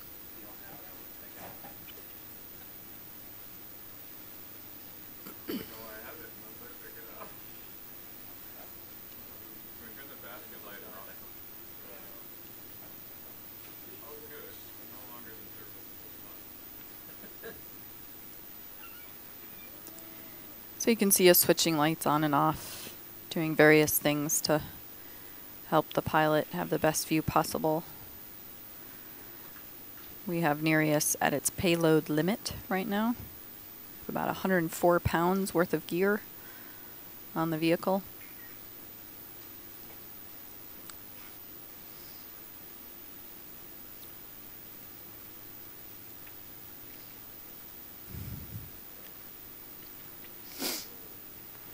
If you thought that playing video games was a waste of your time, it might actually be good training for being an ROV pilot one day.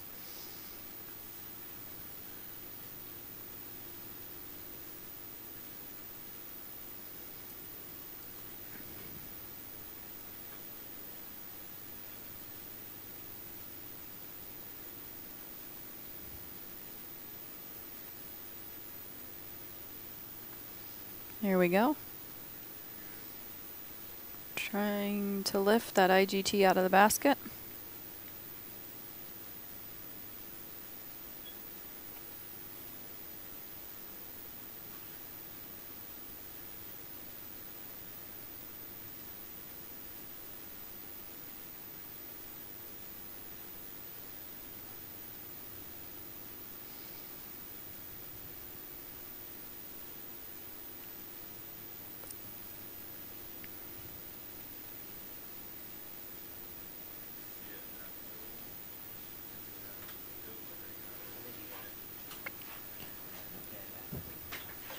How do we switch feeds? We just press.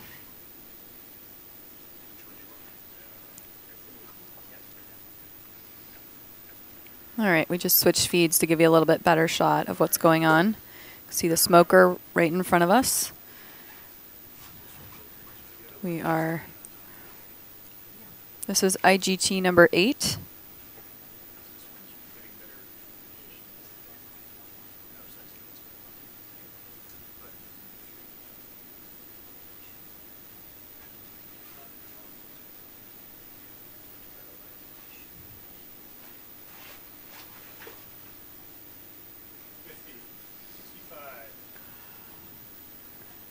Seeing have Jeff Seawald in the back of the room shouting out temperatures to help guide our sampling.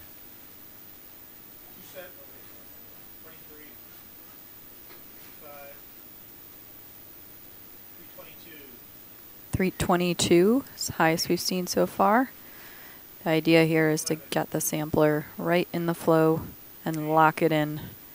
The sampler takes about 2 minutes to fill. 290, 320, 350, 210. Difference between a millimeter is pretty remarkable in getting a different temperature.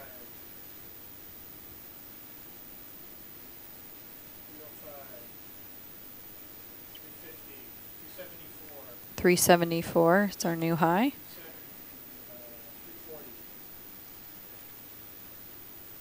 Again, we're trying to get it locked in to get the best sample possible with the least entrainment of seawater. It's a really beautiful view. I think we should switch back to the high def. So there you can see it's a beautiful shot of the IGT positioned right in the fluid.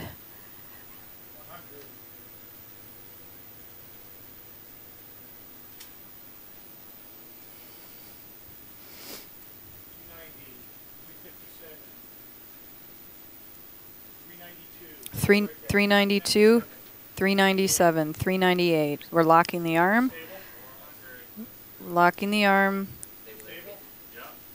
Okay, we're starting IGT sample 8 at whatever time it is. 1708, 4955.5 meters. We're heading 10 degrees. Right now we have 398 degree fluid being collected into the isobaric gas tight chamber number 8. It's the hottest fluid Casey has ever sampled. I believe it's a big day for Casey. Good job, Casey. Jeff is saying we beat last time by 1 degree.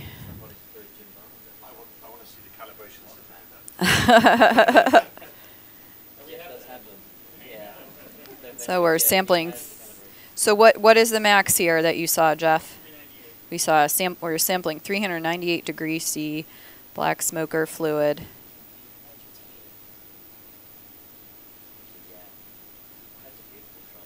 It's really pretty.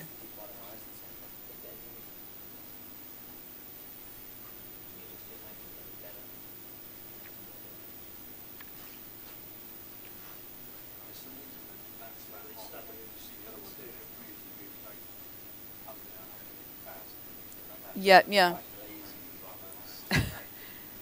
Well, the key is getting that snorkel in the right spot. You can see we're not moving, but we have some current blowing us. We're not doing anything, and now we're being engulfed in black smoke.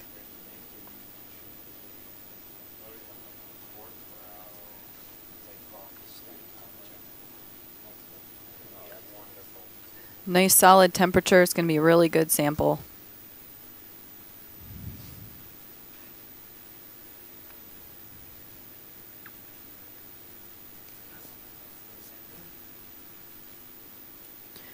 So these samplers, the valves open for about 2 minutes to fill it with, how many milliliters of fluid do you collect? 150 mils of fluid. And again, that fluid has a ton of hydrogen and hydrogen sulfide in it, a lot of CO2. Those are all magmatic gases, as well as gases that result from the interaction of hot fluids reacting with rock. And Jeff is interested in the flux of those rocks, of those fluids and those gases from the seafloor out into the ocean.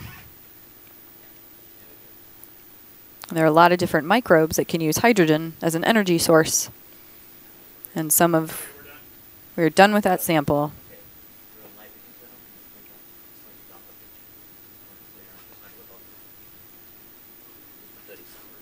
Okay, we're going to try to take some money shots here, as we like to call them. Some highlights video using our Hollywood cameras.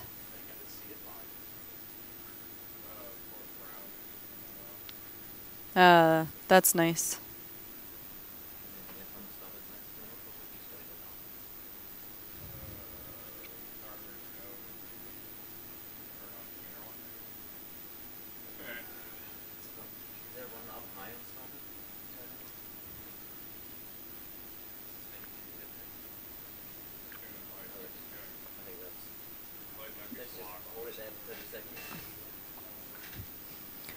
So it took a lot of maneuvering, but we were successful in filling both of our gas tight samplers from BB vent mound.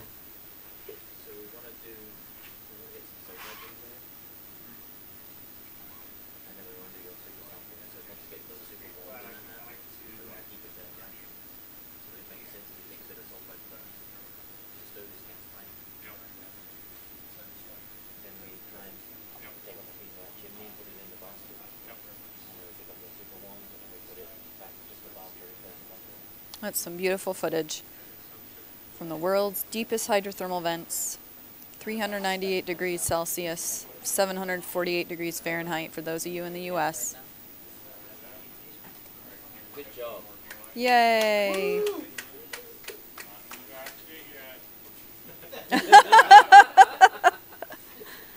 We are storing the IGT. IGT number 8, making its way back into the basket. Of course, one of the challenges of doing deep sea science is you don't really have your sample until the vehicle is safely back on deck. What? That's what I said, until the vehicle is safely back on deck with your sampler.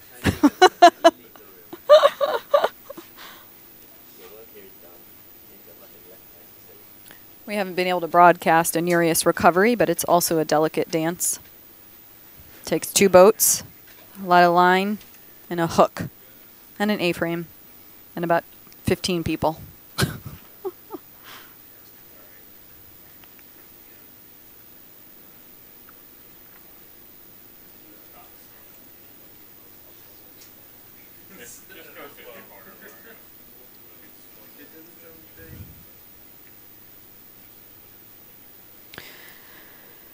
So as a reminder, we are at the BB Vents mound, 4955 meters, hydrothermal vents that we discovered in 2009 together with our UK colleagues.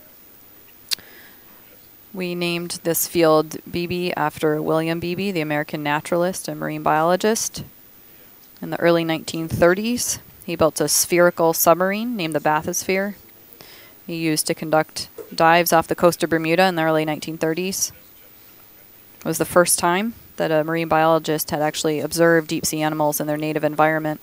Before that, we basically trawled the seafloor, which is very destructive, and you don't get to see anything in its natural position. The deepest dive the Bathysphere ever made was 3,000 feet in 1934 or so. It broke in 1949.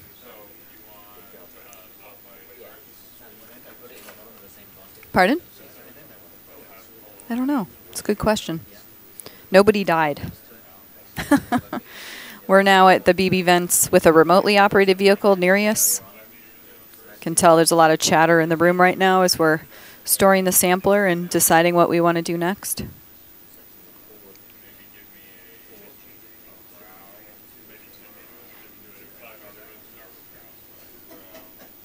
Could somebody call Max, please? Max wanted to be here for the sulfide sample.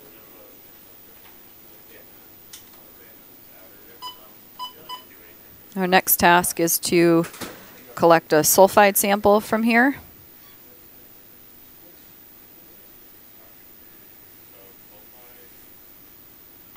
Where are we putting the sulfide? Okay. We have a bit of bycatch sulfide from earlier on that went in the front baskets. But the one at the back actually has a solid base. Okay. What are we doing with it? It's for Mid-Cayman. Ah. And so she's going to do she'll compare the mineralogy with the fluid chemistry to work out what changes other sulfides. Yeah, so you can go group 4 and then you go whatever. So when we found this site in 2009, we named it Piccard, after Jacques Piccard. He's a Swiss oceanographer, an engineer. He developed underwater vehicles. He and Don Walsh from the U.S. Navy were the first people to explore the deepest part of the world's oceans in Challenger Deep in the Mariana Trench. And until last year, when James Cameron returned to Challenger Deep in his sub Deep Sea Challenger, no human had been there, but Nereus had been there. Nereus went there in 2009. So when we discovered this site, we decided to name it after Piccard and his extreme bravery.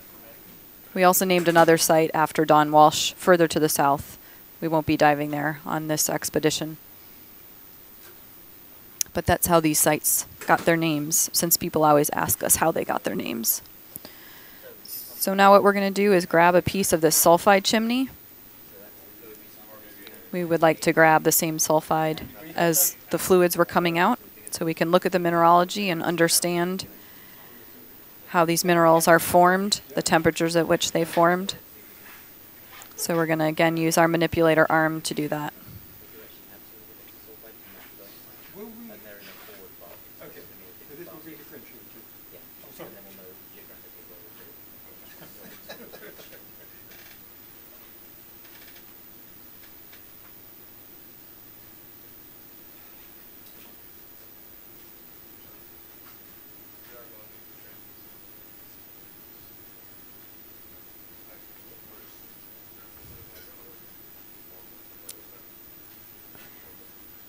This material is pretty friable and delicate. So carefully trying to take our sample.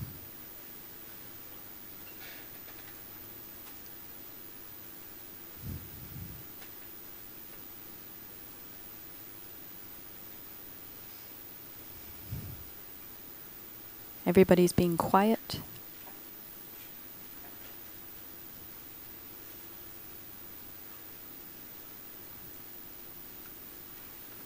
You happy, Jeff? Yes, very happy. Jeff's very happy with his samples. It'll be a smelly night in the lab. Hydrogen sulfide. Yep. Wow. Come back in 2 years and hit 400.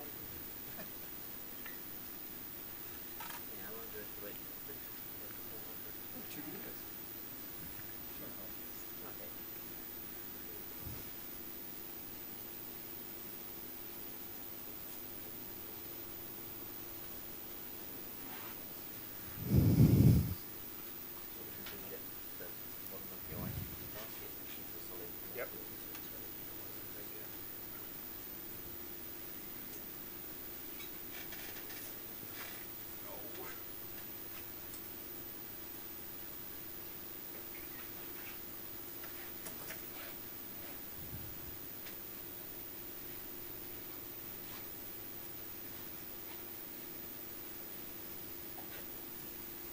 So we're positioning the vehicle to take this sulfide sample.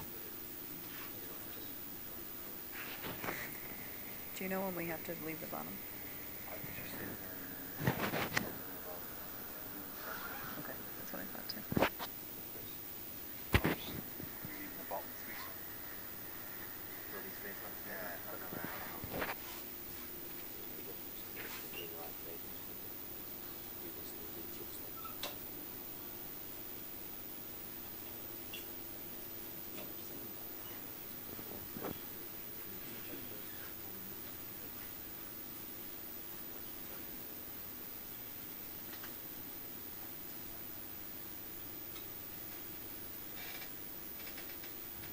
So for those of you who are interested, Nereus weighs 2,800 kilograms. Its maximum speed is 3 knots. It's slow and steady kind of vehicle. It has rechargeable lithium-ion batteries. They're in 2 different pressure housings.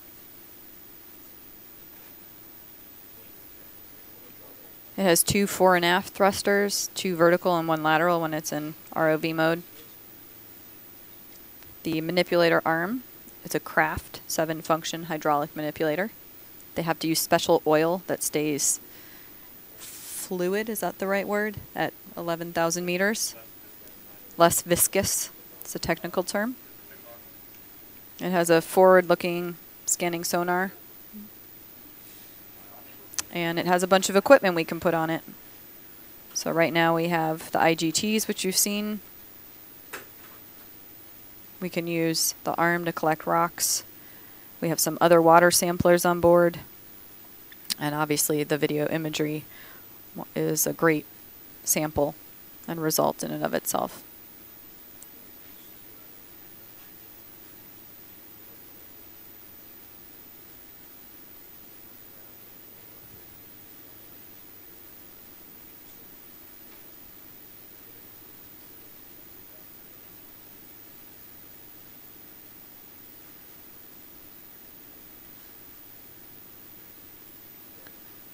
So the arm was designed to be very light but still extremely flexible.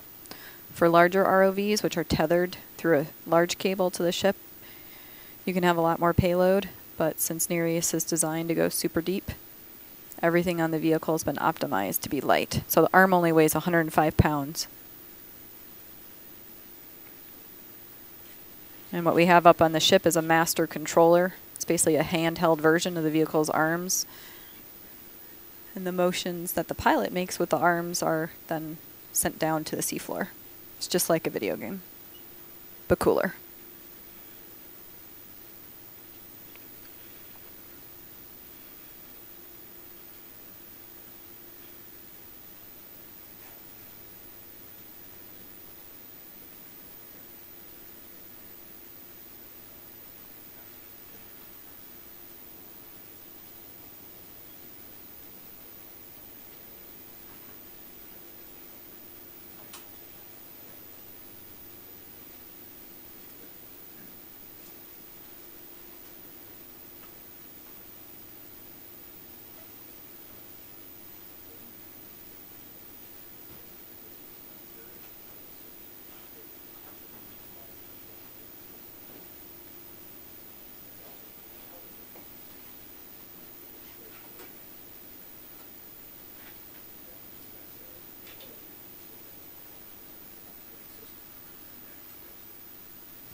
Okay. So we're setting up to do Chip's plume sampling.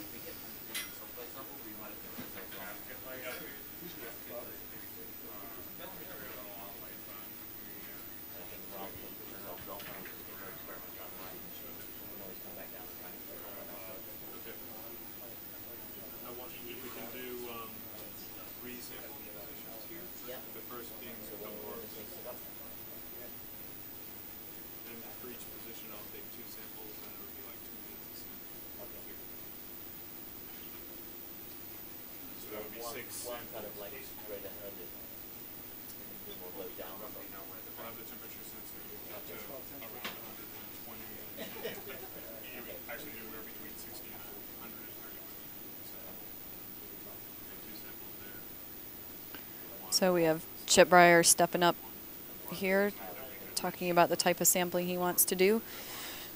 Right now what you're looking at, Nereus is basically taking the bungee cord off of the intake for Chip's sampler. And what Chip's sampler is doing is he wants to collect both water and filtered water from the black smoker moving up through the buoyant flume.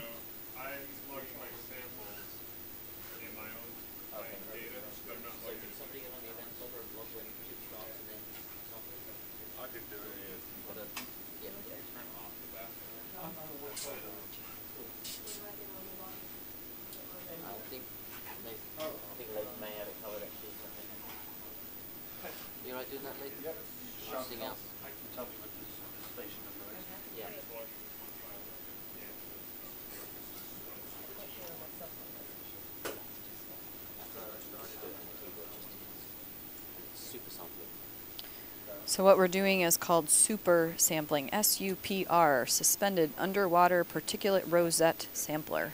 And the first of these is going to be sample number 4. We've got some sulfide done early on. So you can see Casey reaching for the sampler intake. So Chip will sing out and I'll relay to you later.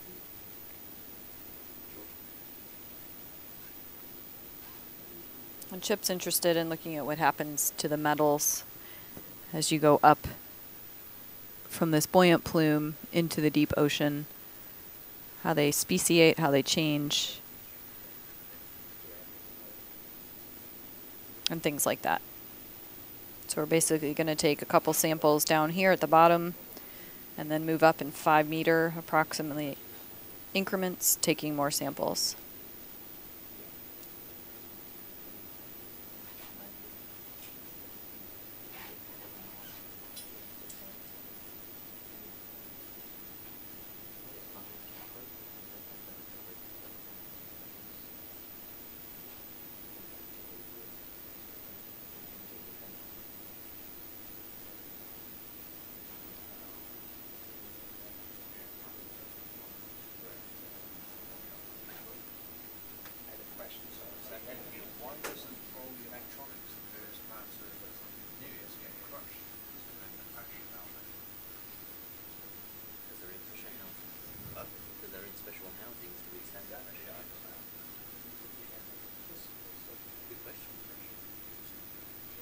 I had someone ask, how do we keep everything from falling off the basket? And I think you can see that there's bungee cords, zip ties, rubber bands, a few screws. But for samplers, for example, we want to be able to pull them off when needed, but put them back. So in the front of the basket, what you can see is a milk crate that we use. It's a pretty common deep sea sampling tool. But there's a lot of plastic on that vehicle with rubber bands and zip ties and things like that. And electrical tape, lots of tape.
So we're working to pick up the intake for Chip Breyer's super sampler. It has 14 ports on it. Has a fast pump to pump seawater or hydrothermal plume or diffuse vents or whatever we're interested in through the tubing into various valves.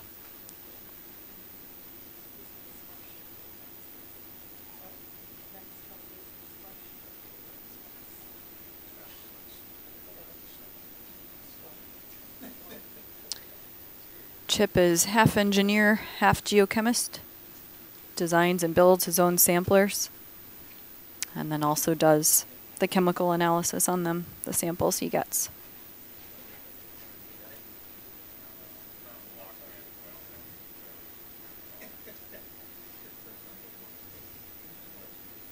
You can see some shrimp over there in the upper part of the water column, upper part of your view.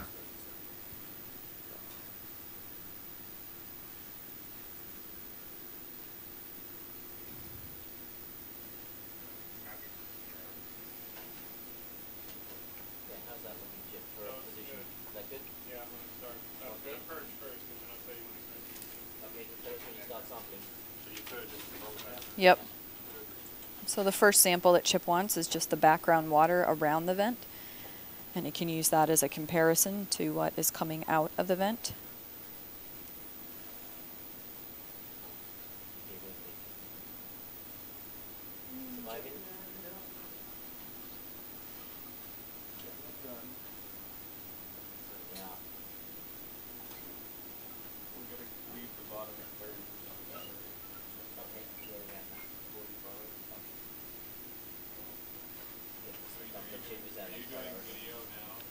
Hey, can we switch our feed to one of the prettier views? Okay, we're going to shut down some lights to save power to make sure we get Chip's experiment done. Okay. It's going to go a little darker than it was. So we're going to turn down a few of our lights if it gets darker. That's to preserve battery power. I already mentioned that Nereus is a battery-powered vehicle. The fiber optic is providing telemetry and video, but it's not actually providing power. There's lithium-ion batteries. They have about a 8 to 12 hour life on the seafloor, depending on what you're doing with the vehicle. We've been doing a lot of maneuvering, a lot of thrusting, using the arm a lot, and those all take up a lot of power. So our battery power is at about 45%. We have to leave the seafloor with 30%, so we have time to recover a live vehicle. So we're going to turn down some of our lights while we finish up our sampling down here.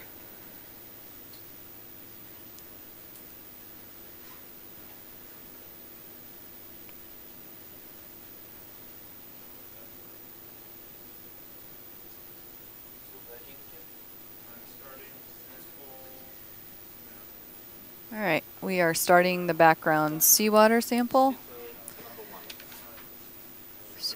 Super port number 1. Oh, port 3. Nereus sample 004. It's a background water sample.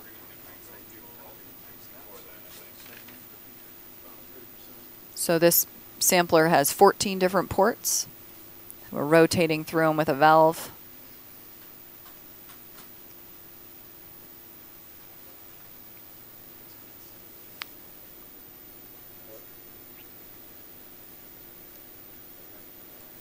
Pumping fluids into bottles and filters.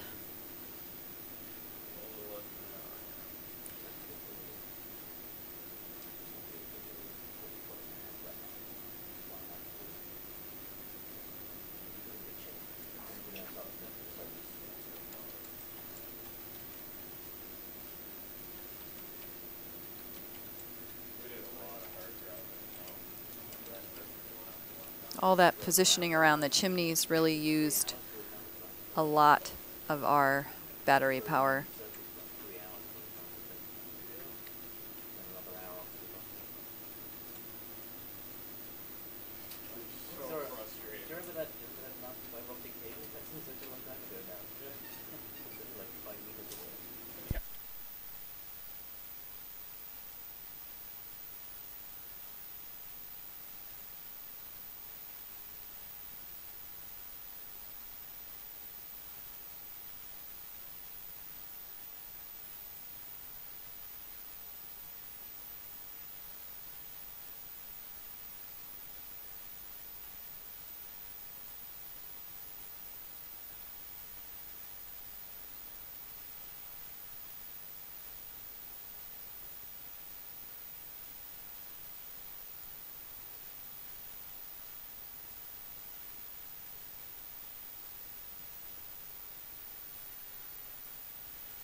Sample stopped. Now, would you like to just hold it right there? I'm going to do 2 in each position. All right, we're going to stay in this position and do a duplicate. This will be Nereus sample number 4 of 5. What port, Chip? Port 4, Nereus sample 5. Is it starting?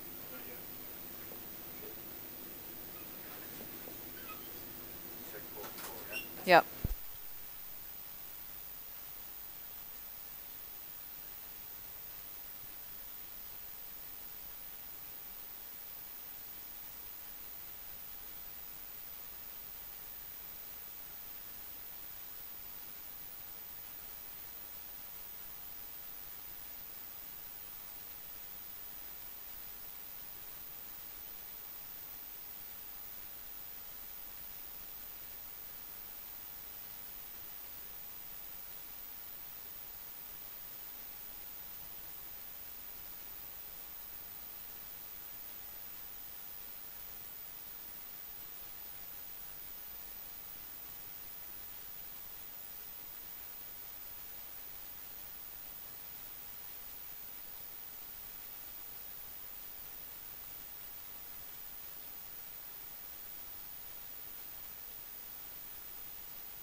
We're stopping super port number 4, Nereus 005. The next one should come up to about 100 degree fluid, just above the magnifier orifice. Port number will be port 5. So the reason you can't see very well at home is because we have turned down the lights to save battery power. We've been doing a lot of maneuvering and thrusting the first 7 hours or so of this dive. We've got about 40% of our battery left, and we need 30% to make it back up to the surface. So now we're going to try to take a sample just above that black smoker that we sampled with Jeffside GT. So Chip's interested in what happens mineralogically and geochemically in the plume as it moves out from the vent orifice up into the water column.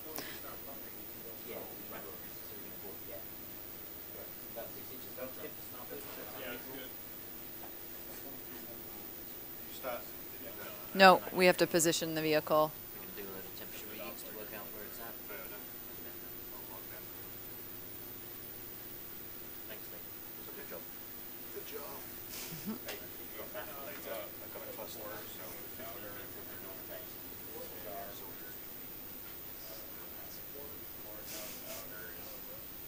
Hiding place comment.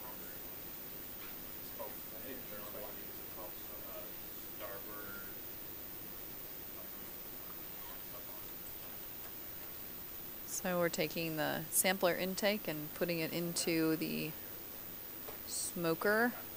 We're looking for a temperature of about 100 degrees Celsius is our hope.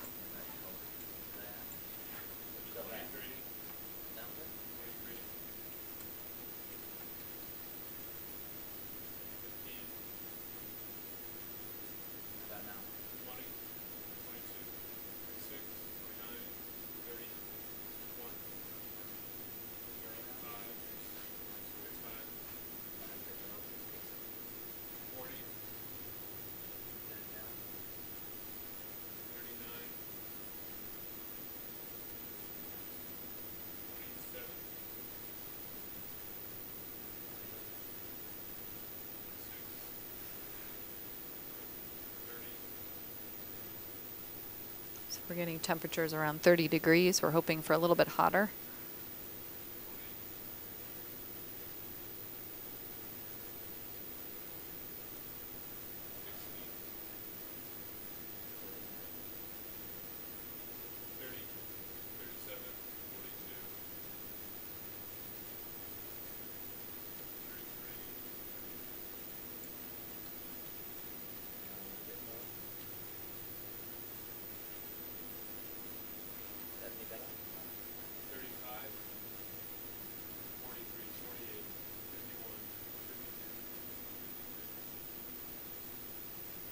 We're in the mid-50s right now. 60 degrees Celsius. How close are you? I mean, you're only a couple centimeters away from it. Pretty much, I think the 65, tip might be a little bit up to the right. Yeah, that's The origin. not. Are you happy with that? If you can get, you're 50 now, yeah, move closer, yeah. I think it's a little past 50, maybe. Yeah.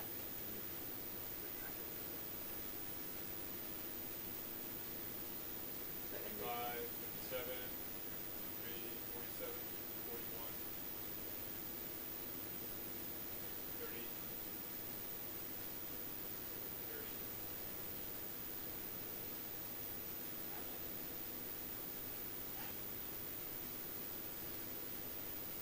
How are we doing now?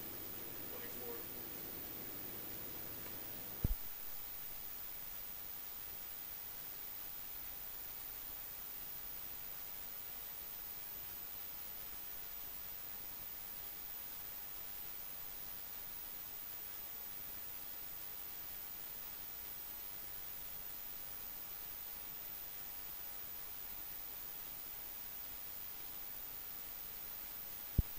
At the moment, Jeff is calling out various temperatures at the back of the van. We're currently at 50 degrees and we're going to sample.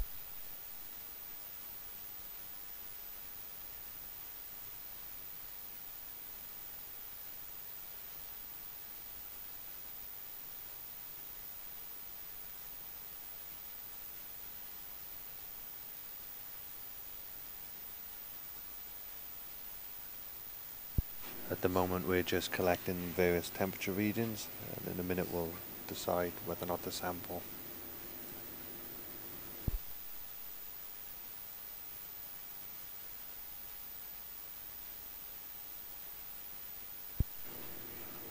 Okay, you can see on your screens now the temperature probe in the bloom.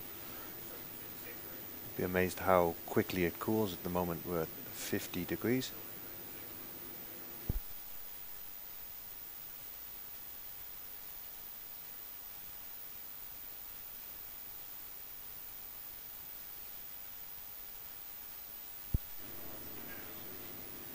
Okay, we've now started taking our sample. This is port 5. We'll take 2 minutes, take the water sample from here. It's around 45 to 50 degrees.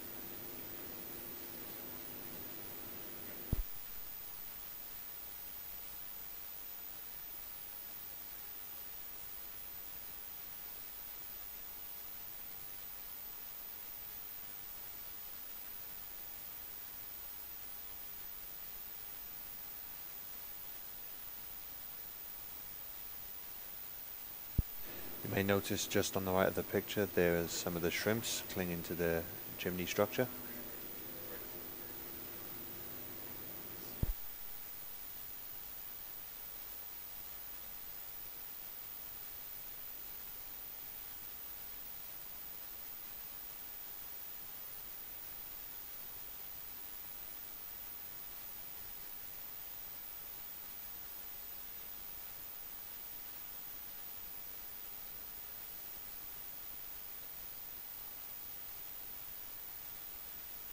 Okay, if you've just joined us, at the moment we're taking various fluid samples from these series of vents. At the moment we're taking a sample of around 50 degrees, so not exactly at the outlet, which is up to 400 degrees, but at the moment we're taking it a little distance away to see what the structure is a bit further away from the source.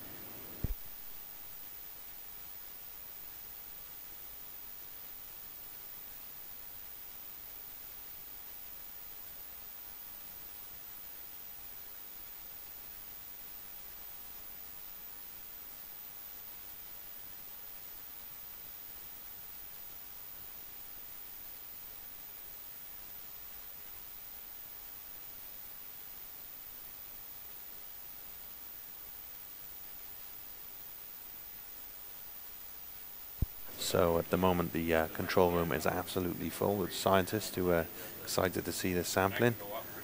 It's not every day you get to see someone sampling the fluid from a hydrothermal vent almost 5,000 meters down.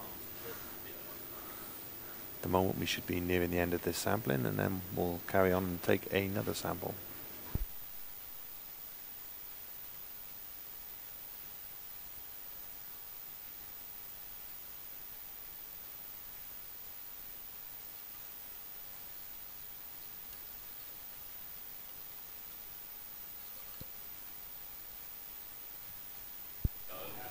Okay, so this is Cindy Vandover now. I'm a Duke University professor on board as a macrobiologist, so I study the megafauna. And this Cayman site is really interesting to us because it's such an isolated bit of mid-ocean ridge spreading center. So if you think about where we are in the Caribbean, we're a long way away from any other hydrothermal vent sites. So we have the two sites we've been studying, Von Dam and BB, or Piccard, but the closest other vents are on the mid-Atlantic ridge, and they're several thousand kilometers distant. So one of the games I've played throughout my whole career is thinking about what species occur where in the deep sea, especially at these hot springs on the seafloor. And I've gone around the world looking at different places, and in fact the fauna is different in different ocean basins. So the Cayman Spreading Center is really, has been fascinating me for a long time, since I first realized it existed back in 2000 and wanted to get here. So I've been on with this crew since 2009, working at these sites, studying the animals. So the reason they put me on the video right now to talk to you is to point out the shrimp and tell you a little bit about the shrimp biology. And I want to tie that back to the Mid-Atlantic Ridge. So as I said, we want to see what lives in different places. On the Mid-Atlantic Ridge, many of the vents are colonized by swarming shrimp. That shrimp is called Remicaris exoculata. Remicaris means it's related to living on the rim of a volcano, which is what these seafloor spreading centers are. So Remicaris, caris is shrimp, and exoculata, species name, means without eyes. It's a blind shrimp. So the great irony is, when I was a graduate student, I was given these shrimp to study how they make a living, and looked at the bacteria that they carry on their carapace. And in doing that, noticed that there's these strange organs underneath the carapace of the animal. So we're not, in this video that you're seeing live, we're not seeing the shrimp close up, which is too bad, because then I could really point out these strange eyes that the shrimp have. So we're looking at some kind of solitary shrimp up and to the right. There are probably swarms of them, very dense swarms, up to 1,500 individuals per meter square. So what these guys have on their backs is this strange organ. It's a novel photoreceptor. We described it back in the late 1980s, and these shrimp they're called blind because they lack eye stalks and black beady little eyes. But what they've done is adapted to this environment in a very exquisite way. They've taken their eye and drawn it in underneath the carapace, expanded it, and gotten rid of the optics. So this shrimp has an eye, but it can't form an image, but it can detect light, gradients of light. Now, if you look at where these shrimp are in this live feed, you see they're quite close to the black smokers. And if you've been watching for a while, you know that black smoke coming out is 398 degrees Celsius. So it's very hot. So if you think about your oven, hot things glow, right? So this water is actually glowing. It's giving off light, black body radiation, we call it. And well, if we turn off lights, when we turn off the lights here, you can't see a glow. But if you're dark adapted, you might barely be able to make it out. The shrimp have a lot of visual pigment, so they're far more sensitive than the human eye is. And we think that they're detecting the light from that black smoker chimney. We've considered other things they could be looking at. Why would they have this strange eye, right? Why would they evolve this really highly derived eye, unless there was something special in their environment that they were looking at? So we considered maybe they're looking at bioluminescence, maybe they're looking at I don't know what else. But the thing that seemed to make sense was that here's this source of light from the hot smokers, the black smokers, and the shrimp may be detecting that. So we haven't proved that. That's a really difficult thing to prove, how they respond, what they're doing in response to this light. Of course, we go down with the lights on in the vehicle. In this ROV, we have bright lights. Submersibles, the Shinkai is working in this area as well with bright lights. So we really can't see how they respond to the natural stimulus.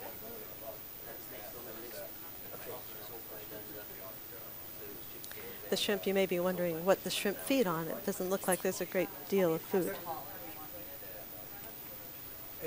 So it doesn't look like there's a great deal of food here. But they have, they carry with them their lunch, basically. They're kind of farming bacteria. So the shrimp have a really, compared to a cocktail shrimp that you eat in a restaurant, these shrimp have a very inflated carapace in the sense that it's a very broad cephalothorax, head region of the shrimp. And underneath that carapace, where the water flows over the gills, they have bacteria, attached bacteria called epibionts, episymbiotic bacteria. And those bacteria are chemosynthetic. So what we think is happening is the bacteria grow happily in the environment that the shrimp live in. And the shrimp reach back. They have little shrimp. Every shrimp has a grooming appendages, so they can reach back in under their armpits, basically, and clean their gills. So we think they're using their mouth parts to reach in the back and pick out bacteria and feed on it. So the animals can sit there on the rocks and look like they're doing nothing, but in fact they're farming their bacteria. At least that's our really best guess right now. So they sit in this bathed in warm water that's rich in hydrogen sulfide. Hydrogen sulfide is taken up by the bacteria, oxidized, and used to make energy, ATP. And then the ATP is put into a biochemical pathway that produces organic carbon. So symbiotic bacteria on the shrimp. Pretty neat system, huh? We like it.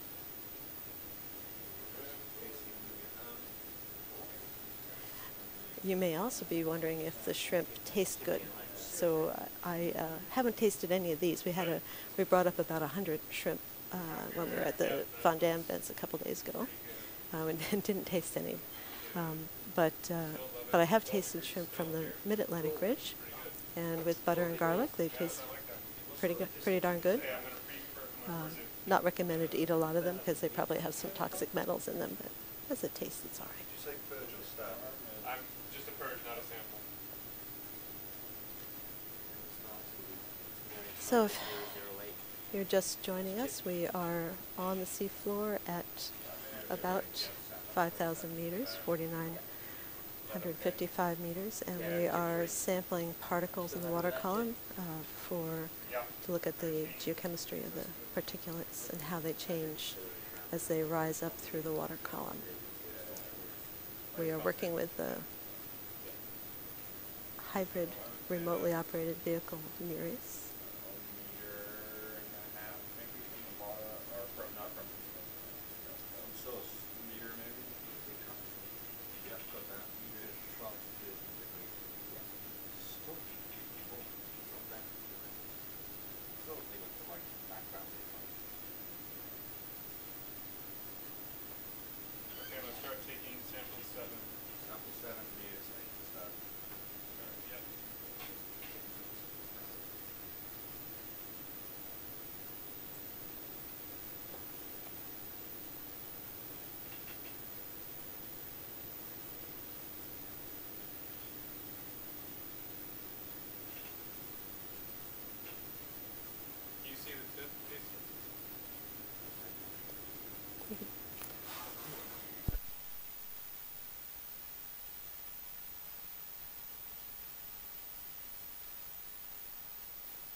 So one of the interesting things about this study is that if you just measure the end member compositions of the fluids like Jeff was measuring and try to understand what the impact on the ocean is, you'd kind of be ignoring all the reactions that are taking place in this plume. The fact that this black smoke's precipitating is a way of showing you that the flux of what's just coming out of the vents themselves inside the chimney is actually a clear fluid. The stuff that Jeff and Sean and Jill have just been collecting the samples of with the gas-tight samplers previously are actually clear fluids, and then what comes up through the comes out and precipitates is basically what happens when that hot saturated solution mixes with cold seawater.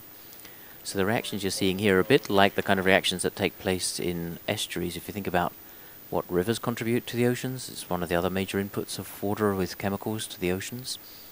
Then the fluids flowing down in rivers at zero salinity are not the same as the fluids that actually enter the ocean in the chemical transport. A lot of reactions take place in estuaries. And these black smoke or plumes in the same way can be seen as the equivalent of estuaries for hydrothermal fluxes to the ocean. So that's really what Chip and his colleagues are going after here, is by collecting samples at these different distances. You can learn about all those reactions that take place. When I started my hydrothermal research about 25 years ago, it predated getting access to submarines like this, and that we would actually lower the CTD like we've been using on this cruise to study what's happening in the dispersing material. We could find plumes or lenses of smoky water dispersing through the ocean. And what we worked out was a lot of the chemical reactions are already locked in about the first hour. So the fluid you're seeing now, rising from the seafloor right in front of you, about an hour from now will have risen about 900 meters up through the water column, and it will stop rising only when it gets to about 4,100 meters. It's so hot and so buoyant that it's rising up, but all that turbulent mixing shows you that it's diluting itself with the cold seawater all around it. The cold fluids here are about 4 degrees C, and the high temperature seawater is about 400. So that's what we've been doing, is taking these samples at increasing height above the bottom and seeing how the composition changes. What Chip's doing is taking 2 samples at a time. One takes the entire water sample, both the dissolved and the particulate fraction, and then the second one, what he's doing is actually pumping the water through a particle sensor that's telling us the particle concentration, and then pumping it through a filter paper in the super sampler. So when we get back on deck tonight, we'll actually have what was in the particulate phase and what the total is. And by differentiating between the two, Chip will be able to work out what the dissolved content was of the fluids in these different plumes at different heights. So this instantaneous reaction takes place. A lot of sulfides precipitate straight away. That's the black smoke you can see. But the dissolved iron, there's also spare dissolved iron left over after the sulfides precipitate and all the hydrogen sulfides used up.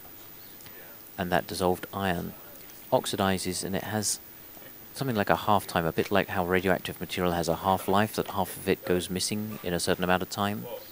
And for dissolved iron in the Atlantic Ocean, basically it has a half-life of about 2 minutes. So every 2 minutes, half of any of the dissolved iron present precipitates. So you can see the time, if you try and follow a parcel of smoke from the bottom of the screen to the top now in what you're looking at, that's just a matter of seconds to disappear out the field of view. So what Chip's samples are going to tell us about in these samples right now, these first 3 heights, are going to be what's happening in the first few seconds, so maybe 10 seconds or so out of it comes out of a plume. But what we're going to be doing after this is something that's only been done a few times, and Chip's basically pioneered this, which is to fly up to different heights off the seafloor. We're basically going to disappear off into billowing black smoke. I apologize in advance, it's not going to necessarily look terribly spectacular to you guys watching at home on the camera feed, but scientifically it's pretty spectacular what we're going to achieve, and that's basically to go and look at the dissolved and the particulate phases all the way up for 50 meters or more above the seafloor as we follow the plume up into the overlying ocean.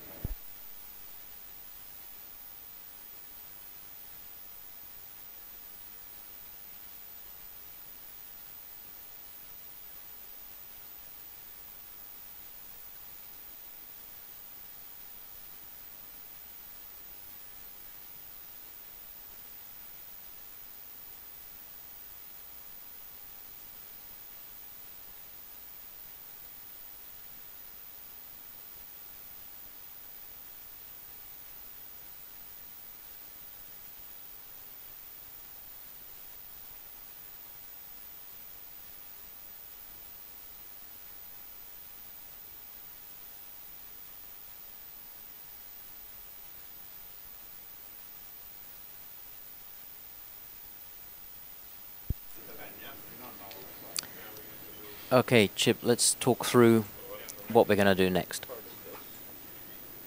So probably we want to keep the snorkel and camera arrangement like we have it now, so we can see where the snorkel is. Yeah. And we just want to rise up Yeah, you know. 5 meters? Yeah, I'm not. Is that It a doesn't ballpark? really need to be very picky.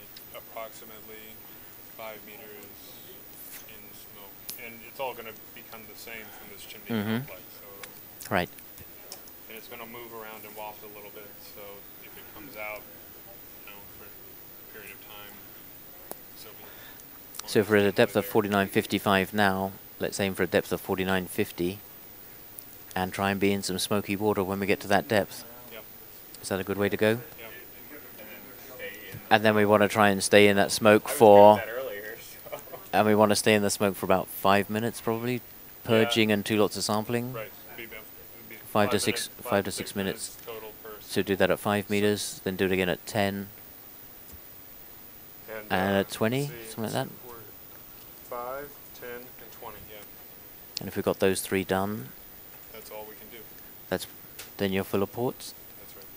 So can I move the arm down? You can move. Sure. Yeah, you can I think- This is a silly place to leave the arm. Okay, Push it out. let's put the arm in a happy place where the camera can see the arm. Yep. We want to be able to see the smoke around the tip of the snorkel if we can. But we also want to be in a happy place if we run out of battery power or anything bad happens. Yep. Okay. And we have to leave the bottom at 30%? Okay. So, just let everybody know what we're doing now. We're about to rise up about 5 meters above the seafloor. We have 42% of our battery left. We have to leave the seafloor at 30% to make sure we have enough power to actually get the vehicle back to the ship safely when we get back to the surface. And then, timing-wise, we have less than an hour on the seabed before we'd have to come up anyway.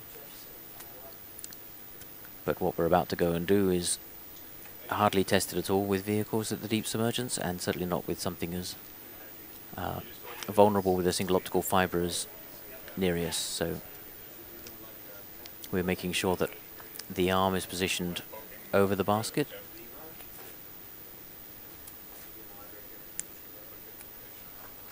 Chip, are you happy with that orientation?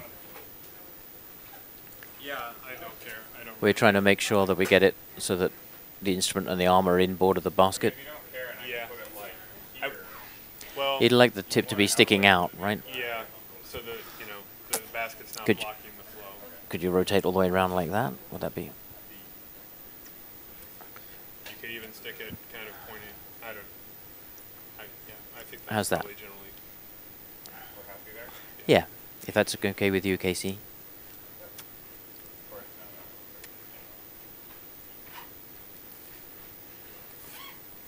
And then you can just lock the arm there, right? We don't need to do anything else with the arm. And Chip, the next sample will be port 8. Is that correct? The next sample will be. No, you already had yeah. So just to reconfirm, we're going up 5 meters. Yep. Plume somewhere. Yep, and so your target depth is 4950.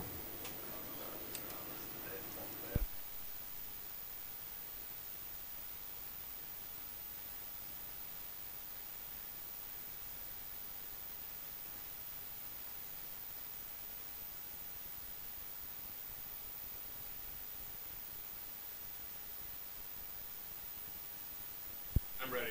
So you fly, and then once you kind of are anomaly at that height, you can kind of tell me when you think you're more or less. And when you get to a depth, are you going to be able to hold a constant depth, Casey, do you think? In auto depth, probably. Okay. If we're not too violently being pushed up by the plume. Yeah, I mean it's not the end of the world if we move Well, we will Let's- move around. Right. Almost guaranteed. Let's ride the elevator. I've actually done this in a submarine before with Alvin, and you can literally feel yourself being pushed up from the underside. Actually, it wasn't Alvin, it was with Nautil, but yeah, you drive over the plume, and it just pushes you up. You can feel the... That'd be cool. We'll have to get special seats to give Casey the push so he gets the full pilot experience. Force feedback.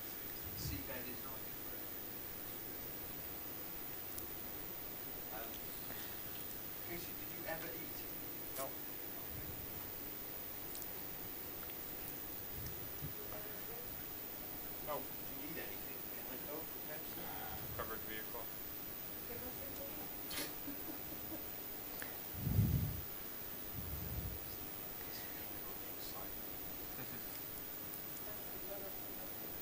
They bring me back shrimp always. You know, this is why I've been eating so much all cruises, so I actually skipped breakfast as well this morning. It's been hard to get me out of this seat at all today.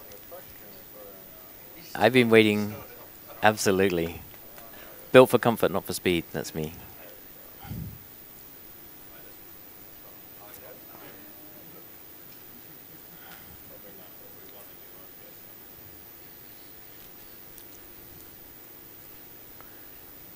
$49.54.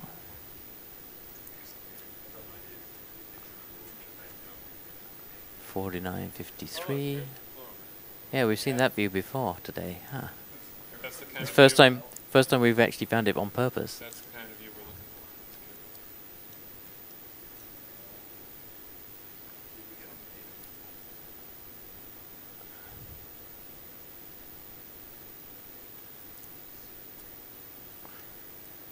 So in fact, earlier today, Casey and I were getting very frustrated when we were trying to find the chimneys and we kept getting blown up into the smoke like this. And I was thinking at the time, it's a shame we hadn't already got the fluid samples. We believe so, yeah. I believe we are above the vent. I think we have good video evidence to prove that we're above the vent. Based on Large amounts of black smoke.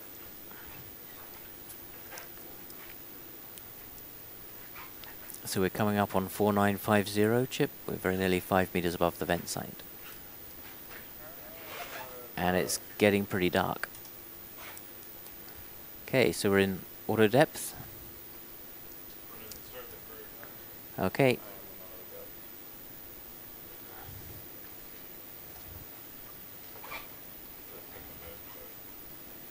we're definitely in the plume.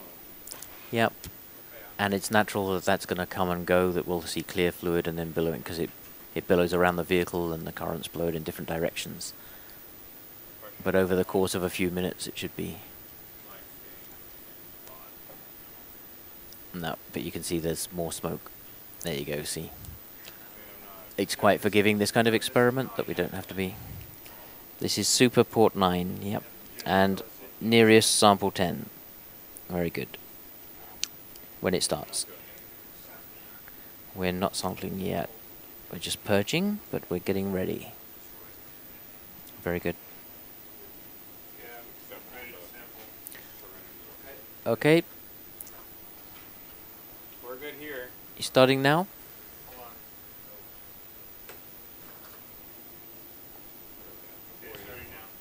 Very good. 1812. Starting to take sample 10 of this dive. Super Port 9. Do you have a temperature of that, Chip? 598. Wow, so it's still above bottom. And we're holding at 4951 is our depth. Or 4950. We can feel the ship rocking as the plume is billowing us around, apparently. You have to be careful sometimes not to actually get so carried away with projecting yourself onto the seafloor that when the ship moves you actually think it's the submarine rocking. Yeah, no, I do that too. It's like if the thing's... And as you can see on all 4 of our video screens now, but we're only sharing one of them with you, we have a lot of black smoke all around the basket. How about, say Leighton, how about we show them the DVL navigation screen, just to remind people where we are? Oh, here we are. We actually have some view again. Let's leave with that. Yep, that was that rock that we may have drifted towards the top of the BB vent 1.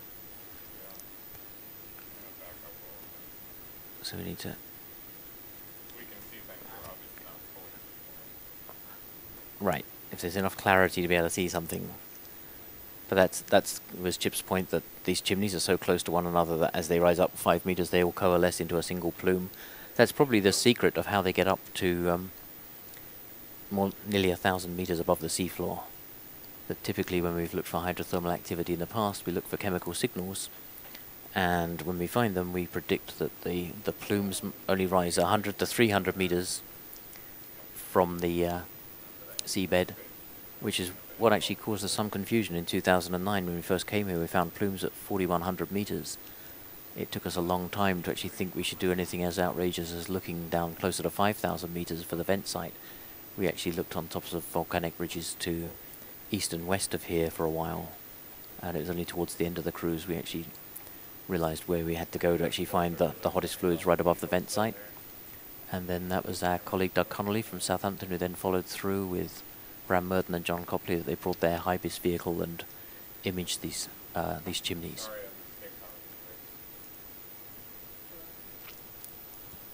How's the sampling, Chip? Are you still? We're getting close to done with this sample. And temperatures are still good? Yeah, we're at 5 now, but stopping this sample. Okay.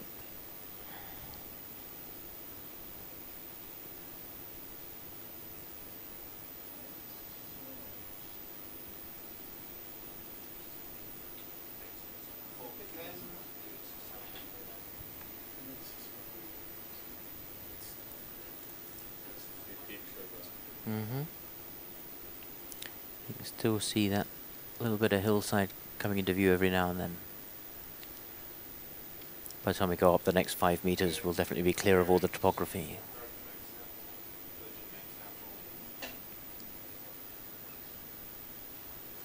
Starting now. 1815. Is this actually taking the sample or purging? Taking. You purge once, then you sample twice. Right. Is that correct? One sample twice.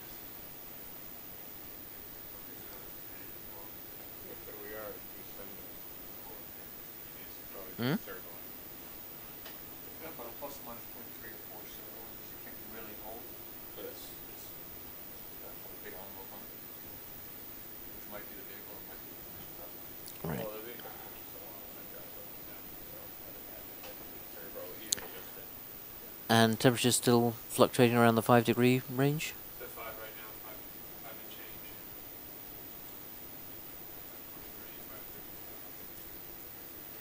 Set still suitably above the ambient temperature for background. Like at 6 degrees now. Good. 6.5, 7. Yeah, it's good. 8. It's good. 9. I'll let it think about that's going on. Maybe it's just a flow counter telling you how many she's gone through. I think it's very nice. No, I think it's got more violent in front of us, the flu. You can see on the video as well. 320, 340. No, let's not do that. Vehicle just comes back in a little ball of plastic. Actually, you know what? Can we show that feed? Yep. Lost what? I think we may have lost the ICL contact. It's not really getting a good signal anymore. Okay. So now, since we haven't have much in the way of black smoke to show you, we can show you ourselves instead. So in the bottom left of the left-hand screen is Chip, studiously waving. On that camera up there, Chip. There you go. There's Chip doing his sampling at the back of the room. He likes his own private space, thinks we... I don't know what he thinks of us really at the front here. And then you can see John in the foreground on the right-hand screen as our co-pilot. Casey doing the piloting. There's me, just here. And Casey doing, and Leighton doing the logging at the far end. And here comes Chris Taylor to wave to the audience. He's got his back to us right now. Okay, let's go back to the high def screen, since we still got black smoke came back into view.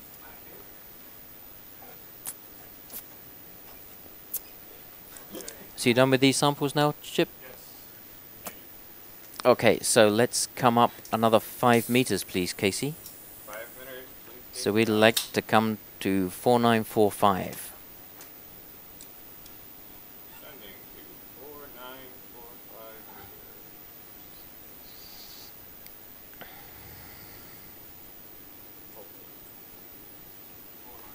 meters. Yep.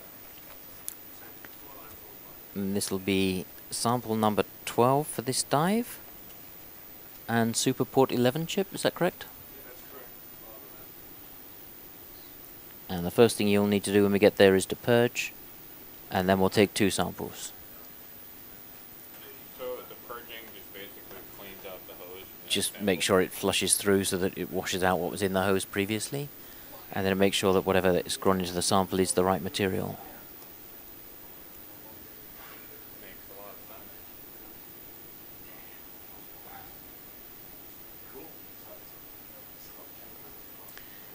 And it's a red letter day. We've got onto our second page of notes for sampling. That's always a sign of an excellent dive.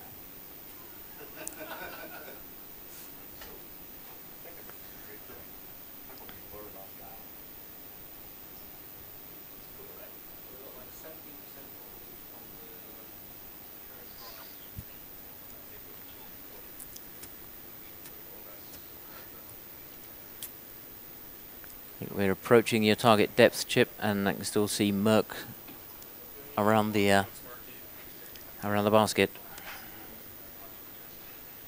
Yeah, it's definitely Yeah. This is fun. So you happy there? Yeah. Okay, let's hold up there, please, Casey. Holding? Yep. Let's start the purge. Okay. We're just starting. We've arrived. No, we just arrived at the right depth, and we're going to start purging. We're at 4945 meters.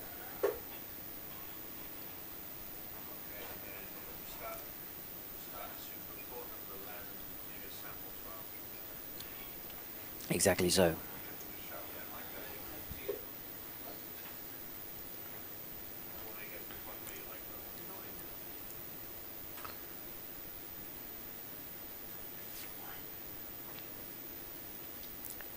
The first 4 weeks of this cruise were the longest, because this is really cool. Now we're here down at the seafloor. This was the bit I was waiting for. I had a sad day yesterday when this dive got aborted. Had to dig deep. I did wonder if it was really sad when the CGD couldn't even find the vent site. Yeah, I think the best move is probably just to... smartest thing is just to stay put and let the plume come and find us, because we don't know which way to go to find it, right? Maybe there's some murkiness to the right, but... Oh, yeah. There we go, see? It's the Taoism of plume sampling. 1821, the start of this sample. Exactly. It's just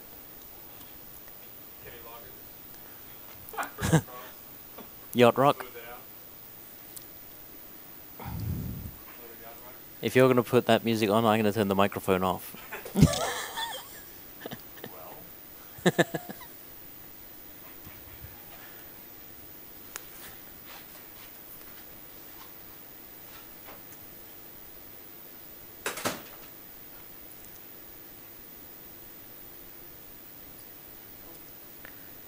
There's definitely a, yeah.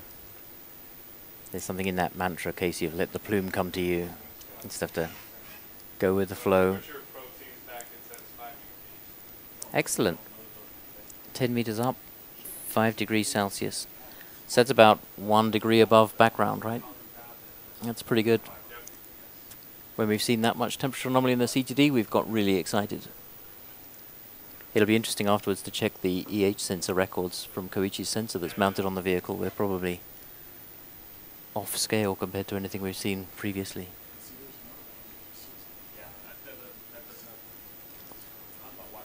And you have one more sample left after this, Chip. Is that correct? And how are we doing for battery power, Casey? And 39%? And how about for time till we have to punch out? So another 30 minutes. So it'll be a challenge to see whether I can use up all your batteries or I can use up all my time. I like that kind of challenge. I'm going to do one of those two. I'm not going to run out of ideas. Do both.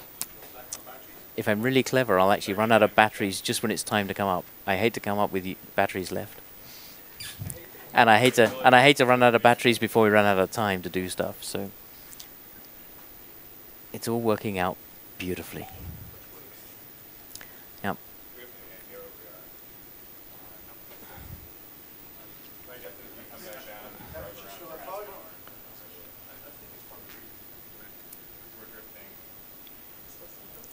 Yeah, we're at the 10-meter off height, but we've still got more than 30 minutes to go, and we've still got 9% of battery power we're allowed to use on the bottom.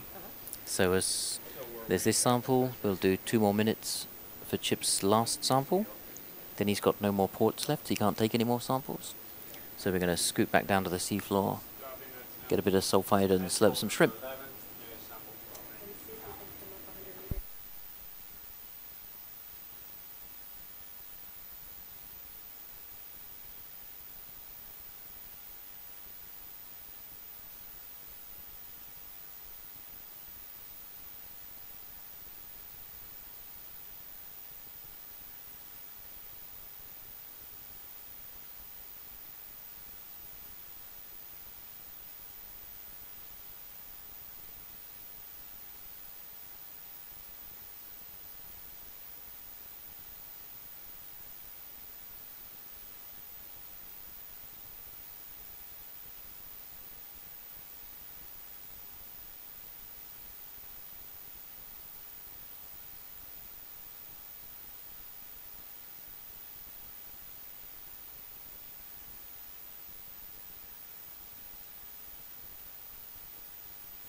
How are we doing, Chip? We're closing in on the end of the filtering. And is it still about 5 degrees Celsius? What's that? What's the temperature? Temperature's 5 degrees. So it's still above ambient. Yeah. A good sign. What's ambient temperature? About 4, 3.9 to 4.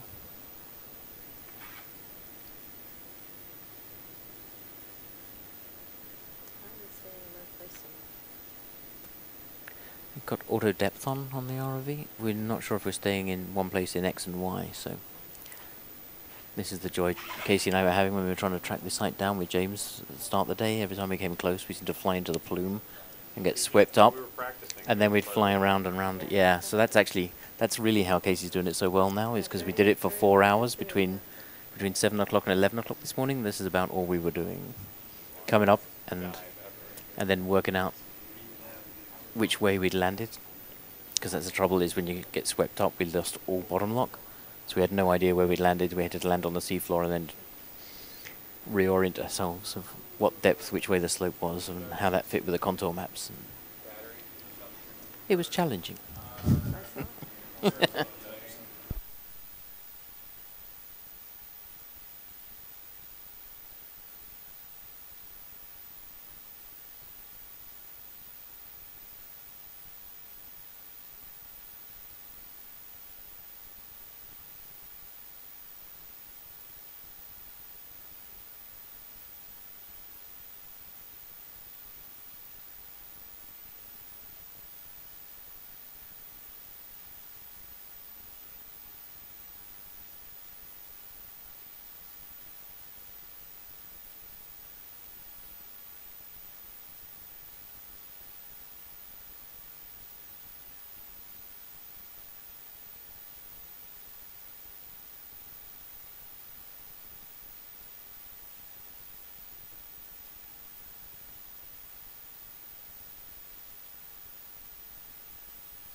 So Chip, this is a longer sample so you can get more volume at these more dilute conditions? Messed up.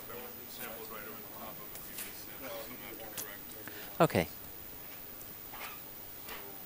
You think that was the repeat of the first? You think that was a repeat of the previous sample? I would like to know if you turn I sampled over the top of the sample from below, the whole water sample. So you think you went to port 10 potentially? I sampled twice.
So if you're watching it at home, we're still doing Chip's plume sampling. We're at the shallowest point we're going to come to, taking the last sample, so we just need to take some time to make sure we get this sample right, get the whole experiment completed.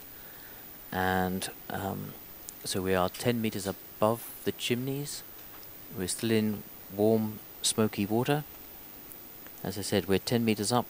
Temperature here is only about 5 degrees Celsius, so it's only a little bit warmer than your refrigerator at home, but it's also about a little bit warmer than the background temperatures as well. So this is still in significant amount of chemical enrichment, we believe, and that's what Chip's going after. He's taken water samples, and what we're doing now is actually the inlet you can see being held in Nereus's arm. Water's being drawn in through that, through a little plastic tube that disappears out bottom left of your screen, and is being pumped through a filter capsule to actually separate out the particulate material in this plume. It's not nearly as murky now as it was right above the vent site and that thick black smoke we were sampling earlier. But what that means is we can pump for longer to get a larger volume of water through the filter to get a large enough sample to analyze and do all the different kinds of mineralogical, geochemical, microbiological analyses that Chip and his colleagues are going to be working on when we get these samples back on deck.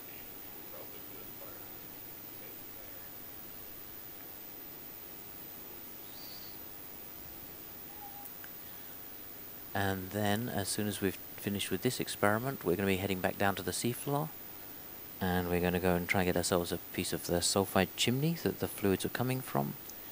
And if time allows and enough battery power is there, we'll actually slurp some shrimp from this site as well.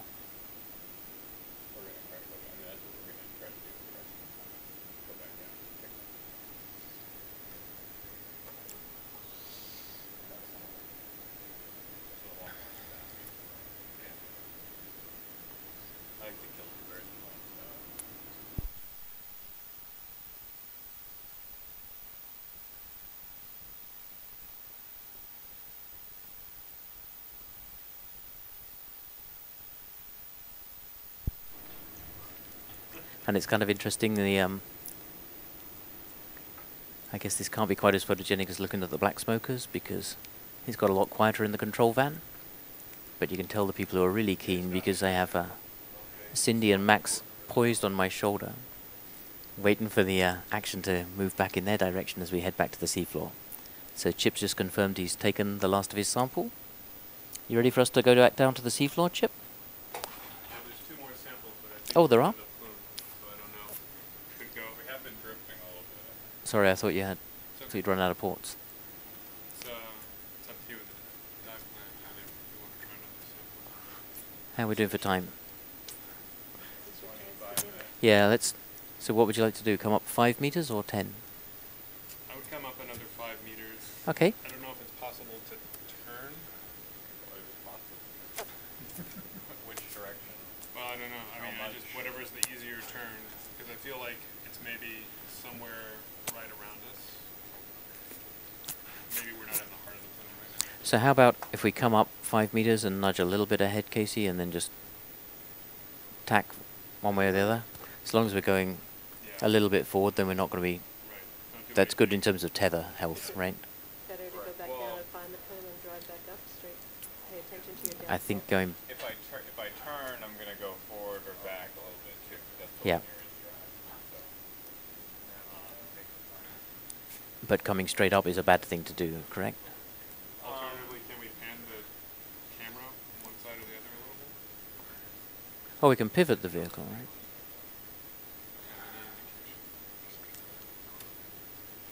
Do we have any good Well, the other thing, navigation fixes, John? Because my hunch earlier was that we were getting blown a bit to the north and the other east. thing would be could go back to the bottom, do Uh-huh. stuff at the bottom, and then at the end go up again. Or would do you Okay. anticipate any more stuff after you No. coming away from this site? No, no. So We've that got would about give us another chance to 25, zero 30 in minutes on left. the source and go up a little bit higher. Good idea. Let's do that. How many mixing points do you have now? You have a nothing and 3. I have an operational blank, a near bottom, and then I have You have a near bottom, a 1.5, a 5, and a 10. 4 points. So you've got 4. Okay. I have a 4 point profile, which is And we'll try and get a 5th if we can, but let's go back down to the bottom, because I think if we go straight up now, it may have little value to it. Okay, back down to the seafloor, please, Casey. Yep. We do, but I'm not sure if we get a live feed from it just now. I'm not sure if we have a live feed available, but yep, we do. And we have about a 1 degree temperature anomaly here as well.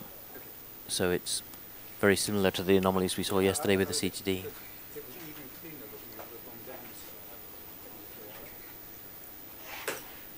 So we have about 30 minutes left in our program before we have to leave the seafloor to head back to the surface.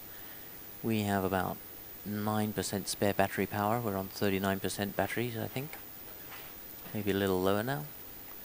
Nope, still 39% battery. Seems a shame it's set up to do that same thing. Seems a shame not to go to the bottom, refine the plume, and then just drive straight up. It would save That's a good point.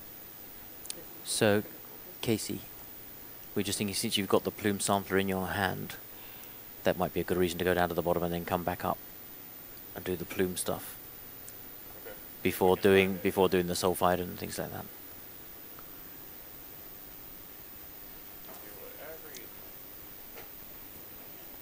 Thanks, Cindy. That was a good point. No, but you're right. But that's it. We have Chip's version of the super sampler on the vehicle today, so today's the day to try and do this as well as we can. And I think we do have with the end member that Jeff has as the fluids, and then 4 more sets of dilution and a background. We certainly have enough to define a gradient, but if we can do it any better, we'll carry on doing it even better.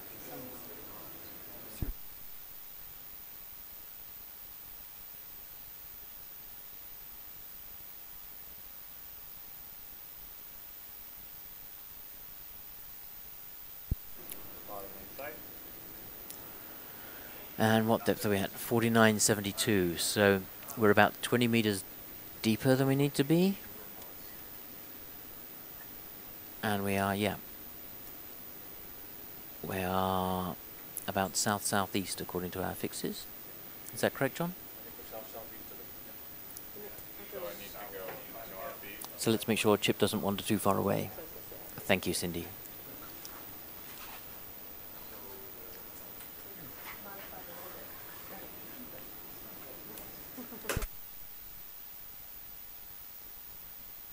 So Chip, we suddenly realised since you've got the wand in your hand, rather than put that away and do something else, we'll actually go back, refine. Okay.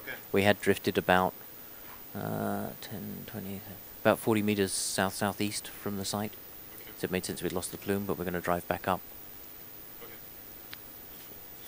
And I guess the question is, do you want to go any higher, or do we just think if you're don't into necessarily need if you're to into go the higher. same height, it probably see something you're not going to get the different. same thing twice. You're going to probably get something else on the mixing line. Yep. So Casey, we just need to be better than ever before at refinding the vent site.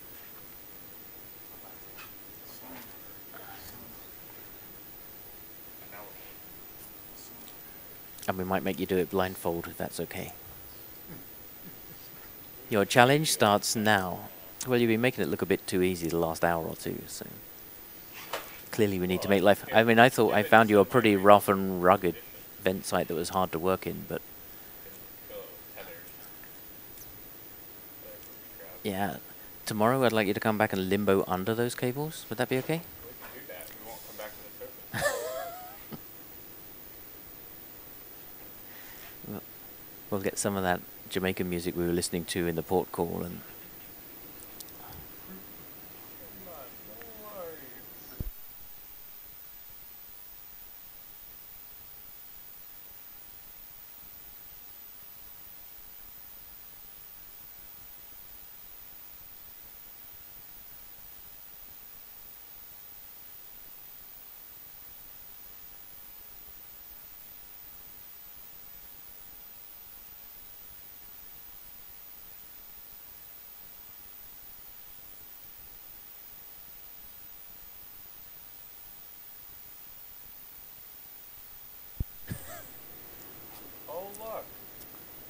Could we put post-it notes on the seafloor?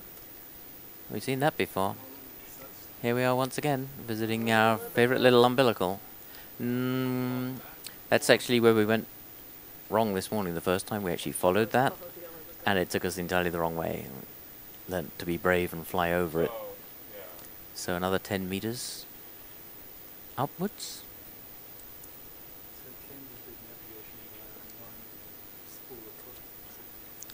And John, we should be following the pink cursors on your navigation feed, right? What's that? What would you make our range and bearing to be now to get to the back to the targets? I think target 11 and target 12 are the two that Mario dropped earlier.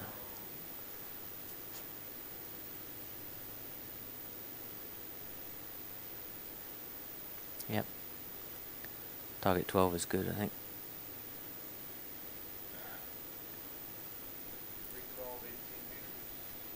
Okay, so we want to be going more to the northwest, Casey. 312 would be the heading. Yeah. So it should... Yep. Yep. So it's down, so the USBL is putting us to the southeast, and our depth is about 5 meters deeper than the chimneys. And we're starting to see anemones. There's a bright white patch in the top left-hand corner.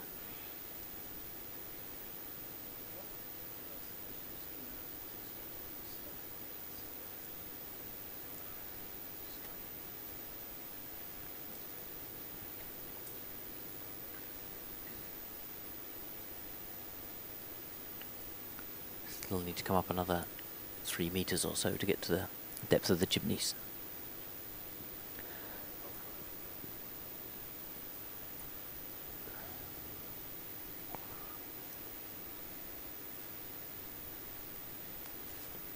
Got a fallen chimney coming into view. More anemones ahead and over to the right a little bit.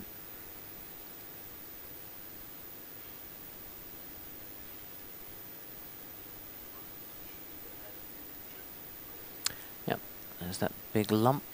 Is that the chimneys over to the right? So it's just the rock. I think, yeah, when we were at this rock before, I think the BB vent 1 is just to your... Just to the right here, yeah. Really close. Infamous spot. So where in all of this am I going? Just back into the plume? Yes. Yep. So ironic.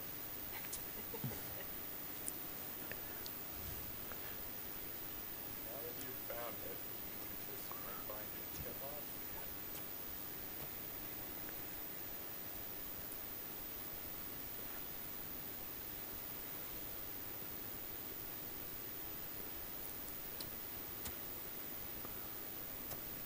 So we must be right there and thereabouts, right? We're a little bit shallower than the chimneys right now.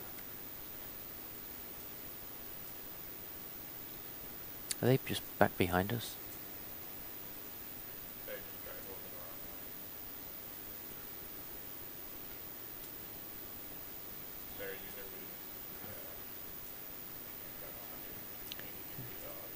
Do you have any sonar targets?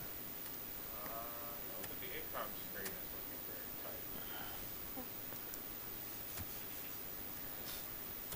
tight. Looks like straight ahead about 5 meters out, is that right?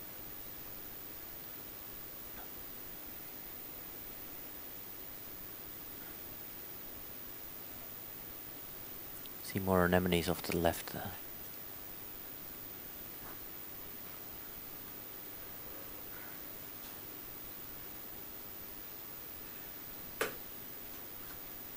Can we drop down about a meter deeper?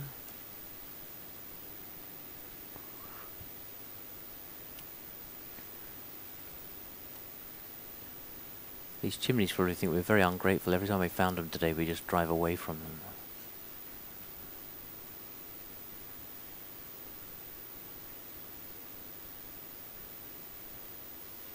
There's that diffuse flow.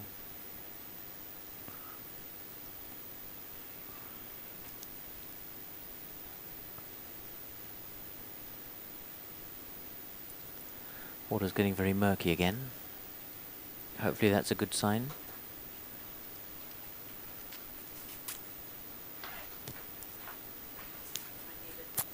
Where would the navigation field put us, John? Are we off to the east of it? I think I see smoke coming. So you think we should go west from here?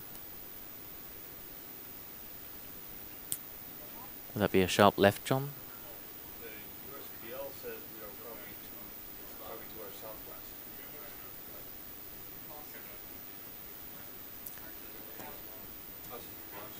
Yep. So we should turn back. Yeah.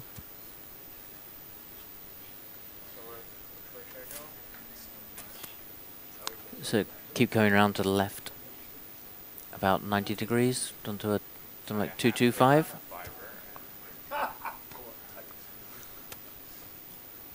So a heading of 225, John, would you believe? Yes. And a range of about 10 meters. If we believe that location, I'm not sure. Yeah, I think we have it on the... Leighton's been logging the ship's USBL positions as well.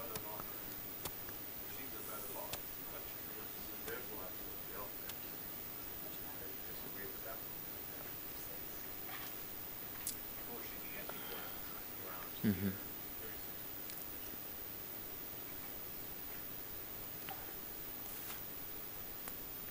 In fact, if we... Are you believing the white... Yeah. Is the white icon accurate in our navigation? That's our USBL. Is that? Oh, okay. So due south would probably be... I think the USBL has been the more reliable today.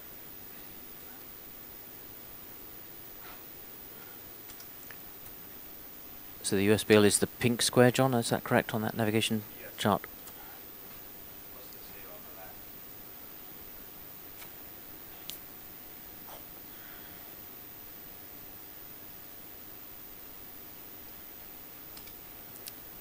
.4955, so we're within 3 meters of the right depth.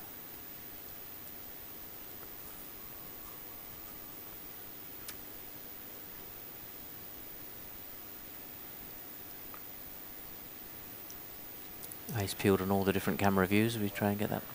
A lot of shrimp down there.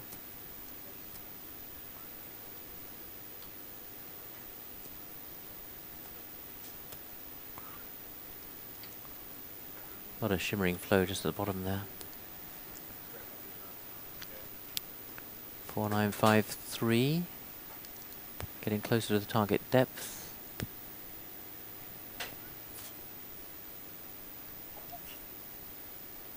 Maybe some larger structures on the right there. Kind of straight ahead. Maybe a little bit to the right, Casey.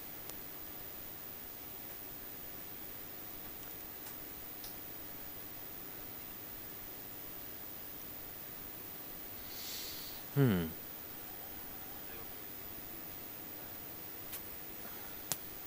we have any targets on our sonar? Oh yeah, we've got bright targets on our left. And we're at about the right depth.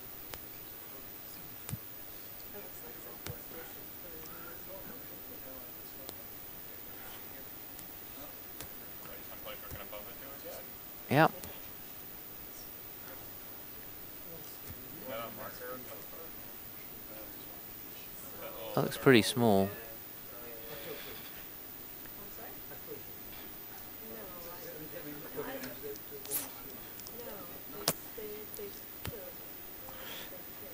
So this is the right depth. We don't want to go up any further because we're at the right depth now. The chimneys are at 4952. So where do we think we are right now? And which way do we think we're headed? We're facing east. What's this on the left on that field of view there? It looks like some tall chimneys. Is that right in front of us if we pan up?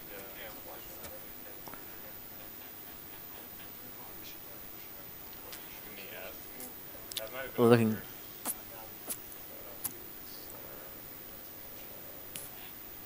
Oh, that's just a dead stump.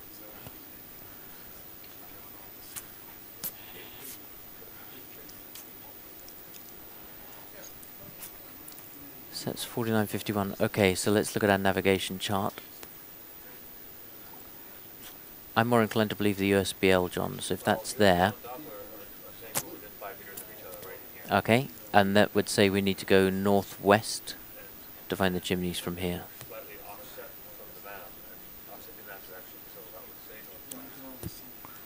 But probably only 5 or 10 meters.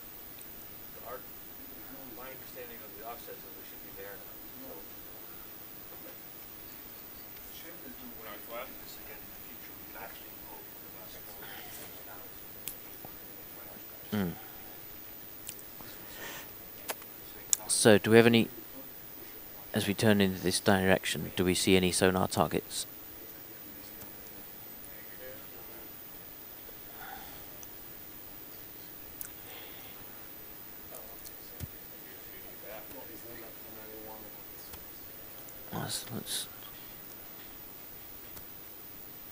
That's to the northeast, right? We want to go northwest, if anything. What do you think, Cindy, from... Sometimes following a biological gradient can be smarter than trying to work out where we are in navigational space. We were trying everything this morning because we weren't sure what was going to work for us.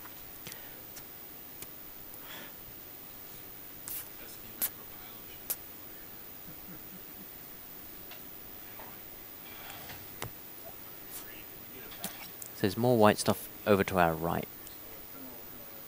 Can you turn off if it's on the starboard bow?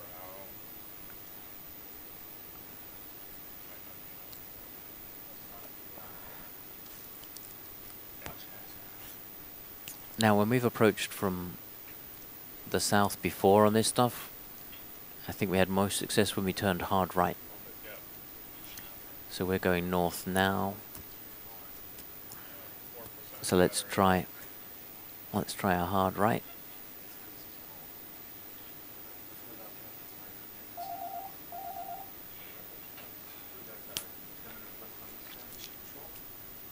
Do we have any sonar targets?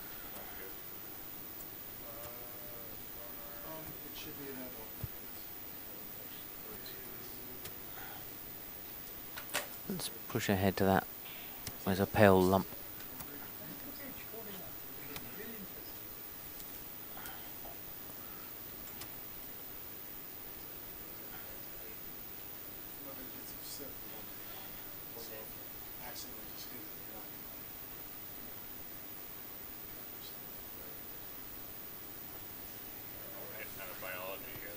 Hmm?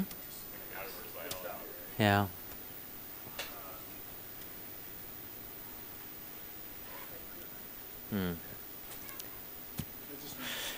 Okay. Biology to the left. Slightly uphill. I think we've lost track of where we are in navigational space now. Hey John, do you have a... We spent 2 or 3 hours doing this kind of... Yep, Leighton. Something lumpy. And it looks like it's getting murky unless we're just driving through our own wash. Could well be.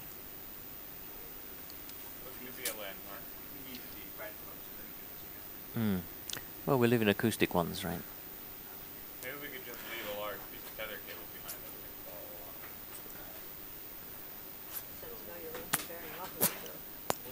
Do we have a navigation fix right now?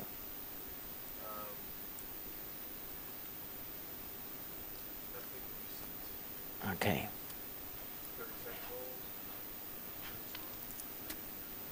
And we're about 8 meters too deep.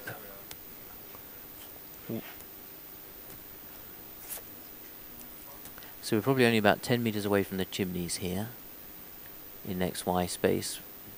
Do you want to extend the range on the... We're about 7 meters too deep. How far out are we looking on the sonar?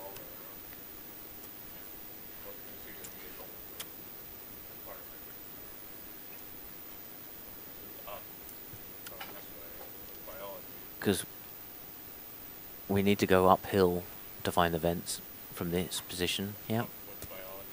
Up with biology is probably the best trick.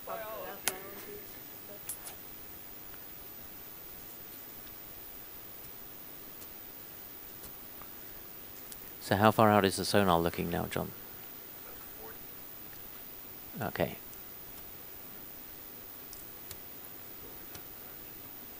So there's got to be something uphill. Which way are we? Okay. And we're going west now, right?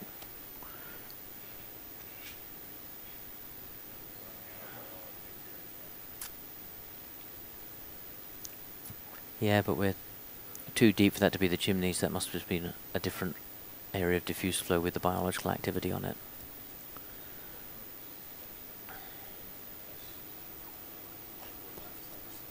Is the yellow there, that's the vehicle position on your display? So then is that due south of us?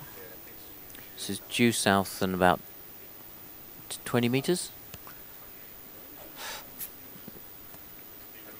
Let's come due south anyway, and we'll see what happens. Yep.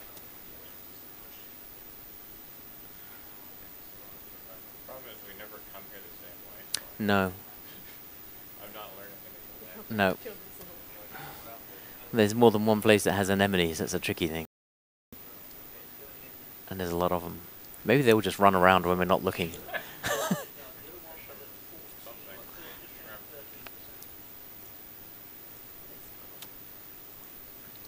Oh, there's a marker. So can we... Can we leave a marker here, John? Or...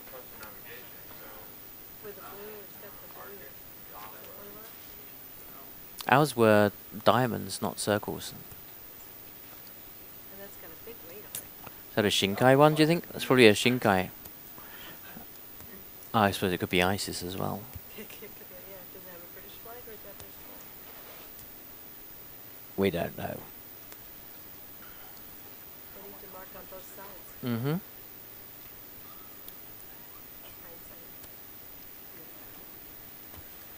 So we've seen... Well, how much power do we have left? 4%? So, Chip, how would you mind if we abandoned your plume thing and we slurp these shrimp while we're here? You interested in shrimp from... Who was after this? Where's Max? Max, would you be interested in slurping shrimp from this site? Yes, please. Okay. So let's do that. Find out what the name of the marker is. Yeah.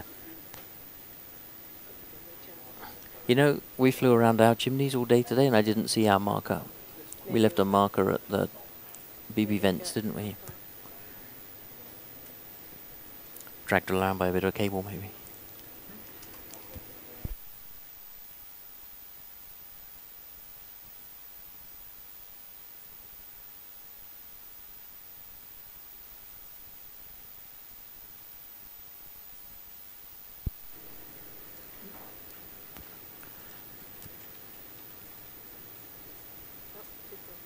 Just out of reach. Oh, it's got a long message on it. Need to move our camera around to be able to see it now.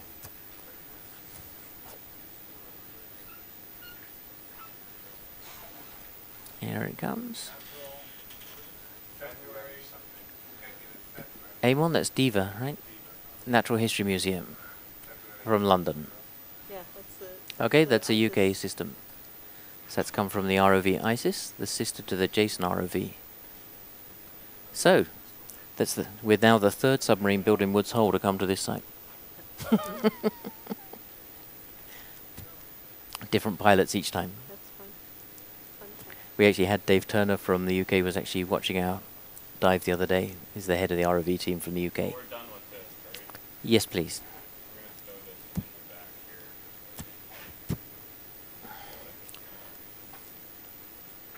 After you're quit. Yep. And Max, you can see there's a few sulfide samples in the front basket as well. We'll take that. We know that came from the BB Vent 1. And we can ping on John Copley later because he's over on the Shinkai, on the Yokosuka. We can contact John Copley to find out from his cruise report where this marker was, right? In fact, if he's listening in the feed today, he already got the message.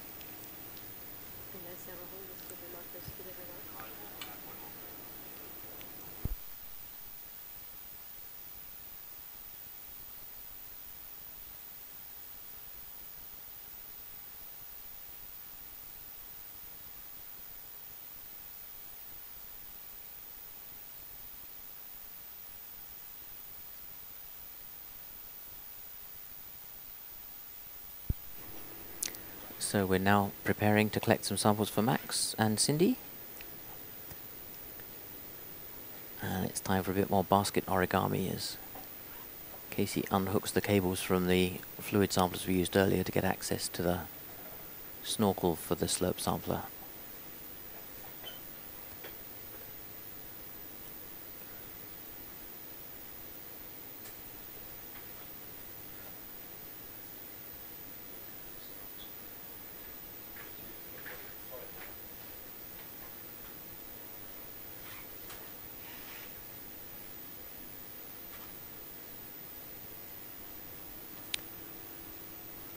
And did you log, Leighton, that we're in the same location as the Natural History Museum marker from February 2013? Yeah, because there may be multiple experiments or sampling sites that people did things. This just looks like a marker and a weight. I don't think we're disturbing an experiment here, are we? No, I hope they would have told us if there was an experiment going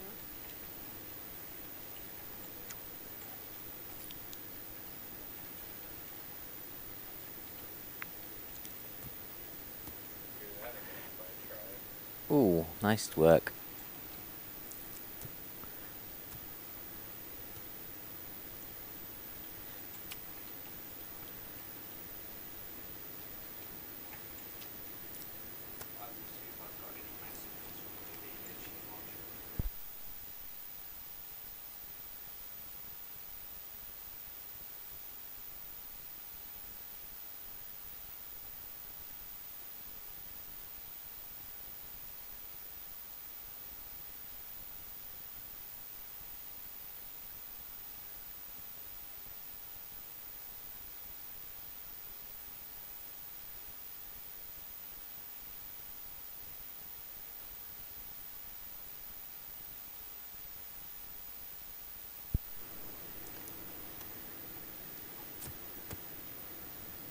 So as always happens with a greedy chief scientist, I'm on borrowed time here.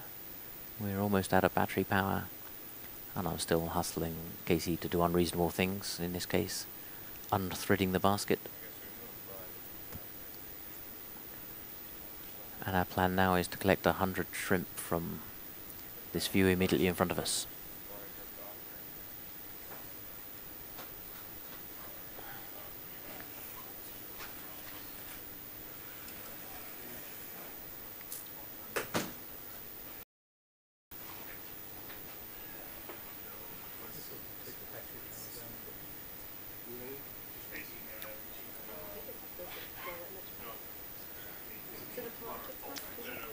I think so, yeah.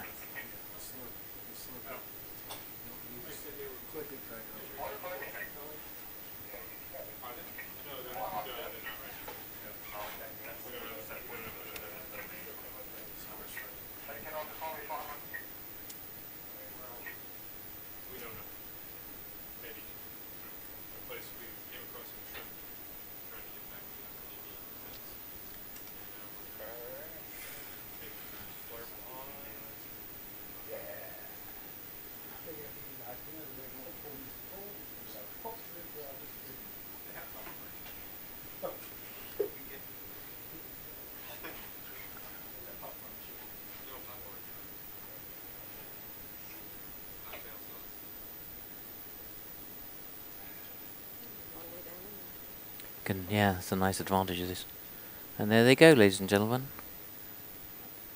Shrimp on a fairground ride.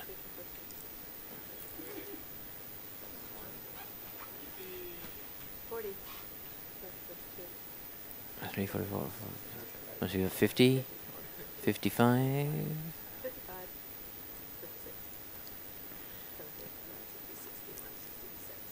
60, 70, 75, 80,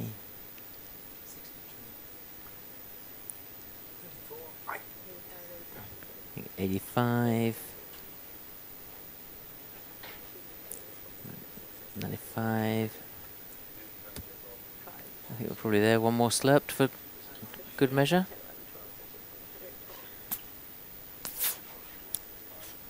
Are we good? Okay. Thank you. Do you think you might need more for biomass?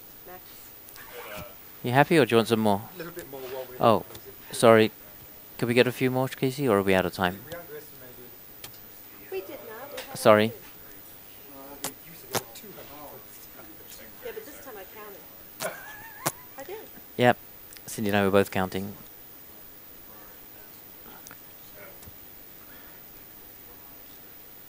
They're so tiny. I might not want it.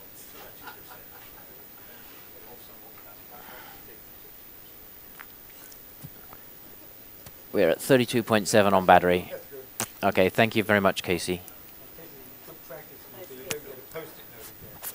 So we are past our bailout time for when we should be leaving to get back to the surface. We have 32.7% battery power. So I think it's time to stow the gear and be happy with what we achieved today. One more sample. One more left. And then what we're going to do on the way up is keep our cameras on and do a video survey for as long as we can with that last 2.7%. We're not wasting time because we're coming up, I don't know how long and we'll keep the video going as long as we can. Say again?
So we don't have to refresh.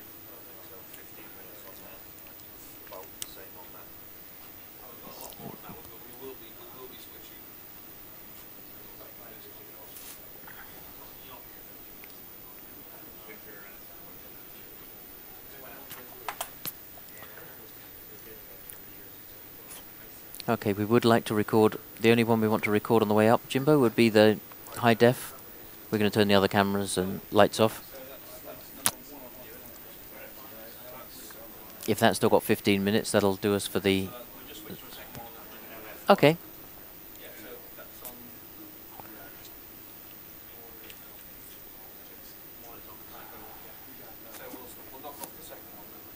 That sounds good, if we're out of space on that one.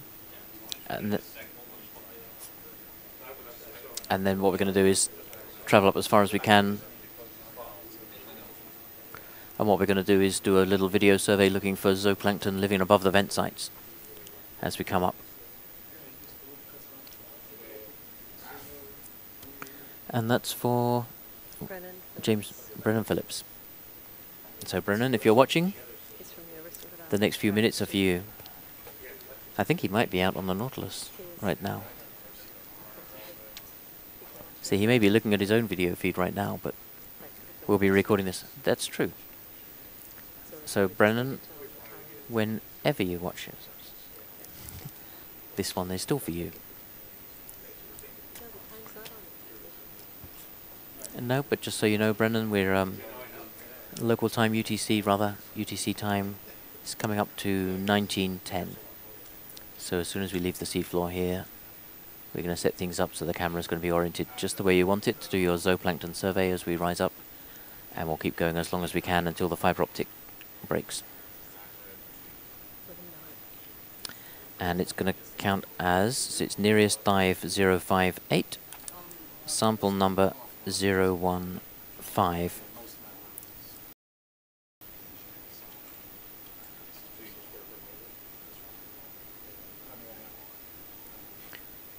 And if this works well, we'll be doing lots more of it later in the year on a follow-on cruise that Cindy's going to be the scientific lead for.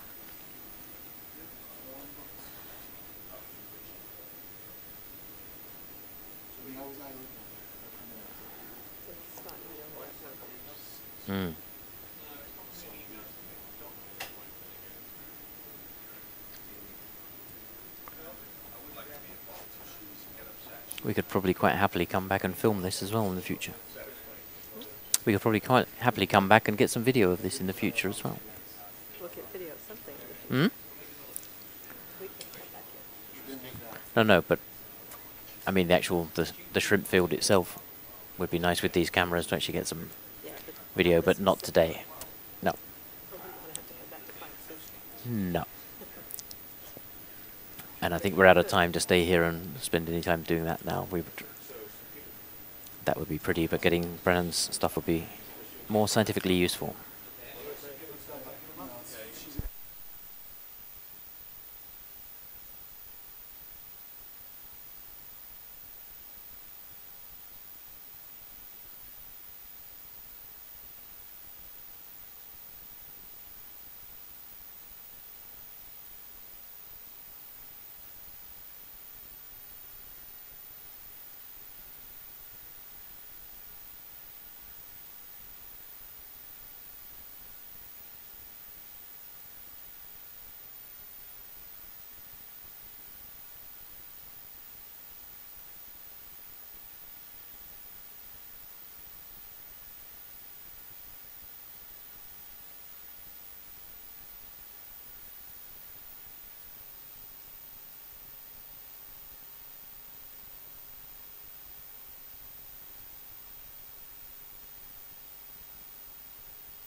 So the local time here aboard the ship is 3:15 on the Falcor. We're getting very close to the end of our dive now.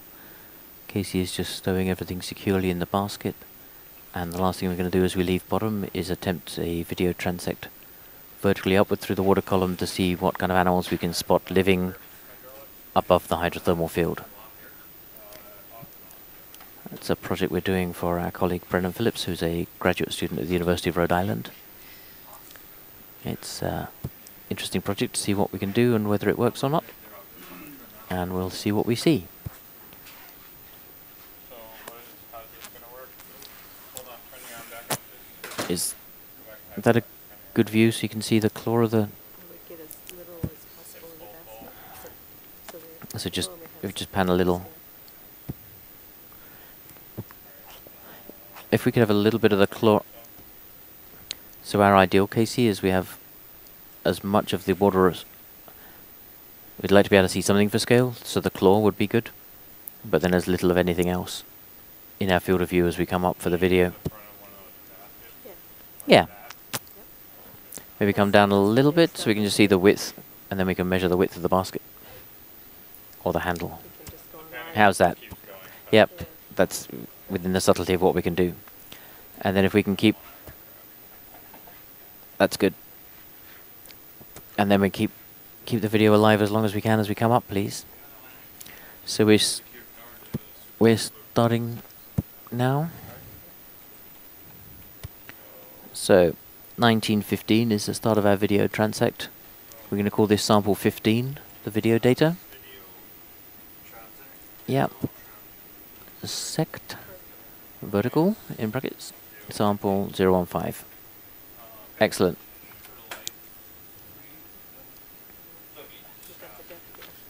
Yep, so we've got the starting depth.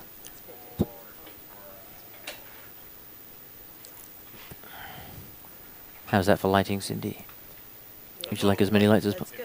Everything in the front? Behind the camera, so you Perfect. can see anything. That's great. Do you want to take notes from me and write down which light's on? No, what do you want? I think it's all the forward lights are on. So is this just, what's the name of the lights that are on, just so I can take them out?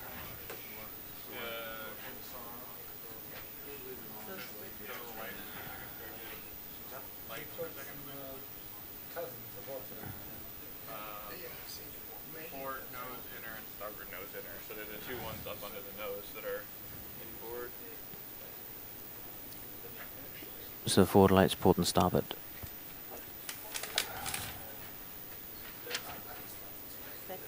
That one and that one. Yep, Great. thank you. Thank you, Casey. And we're zoomed out. So We're in the wide angle field of view. Yep. It's a wide angle camera. Alright, are we ready? Yep. Thank you. Yep. Nope, that's okay. Intermittent. So we're starting up, and then if we keep an eye on the depth, then we'll keep the... So we're approaching the end of the dive now, everybody who's watching. We are starting up from 4,959 meters. We're keeping one camera and the forward lights on for now.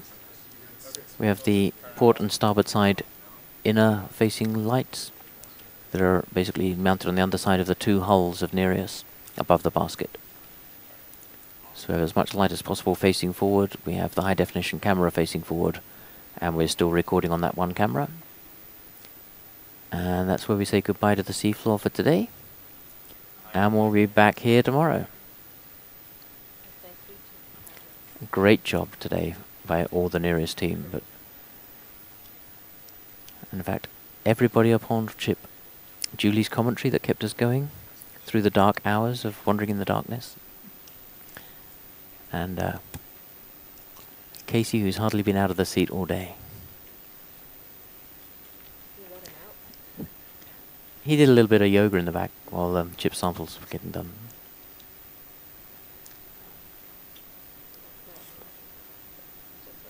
What a beautiful view. Oh, there are pictures.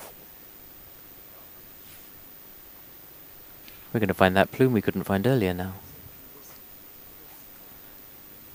Like it's dark really now. Doesn't it? It's not very- Nothing for the light to bounce off of once you get up this high.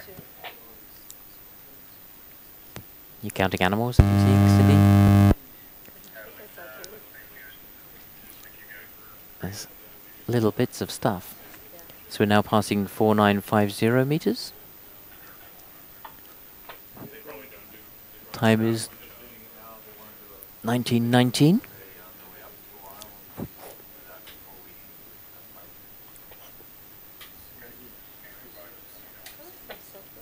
Yeah. We added some extra lights. Can you take those off, please? Thank you. I don't think it's going to. I think we want the like for like. You still see some in the top there, like there's something coming by. I'm not sure whether that's...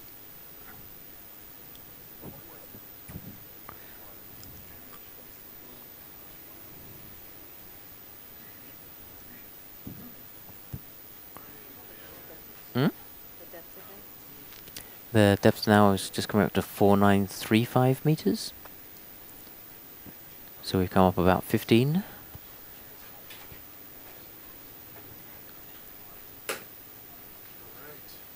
Probably calling out any meters useful too. 4934 meters.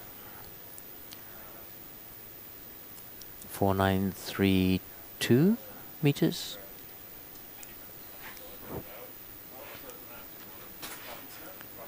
4930 meters. Well, they want 100 meters if they can get it, so 4928 meters.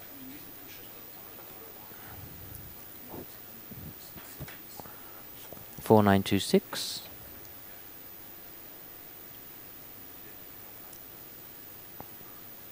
4924. 4922.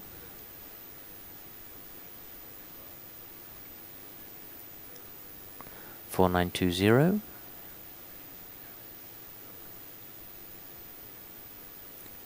4918. 4916.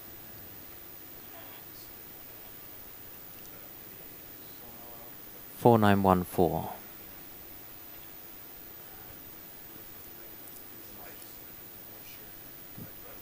4912. 4910. We're now 50 meters up. 4908. 4906.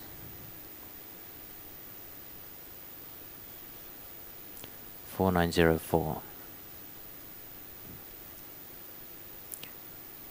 4902.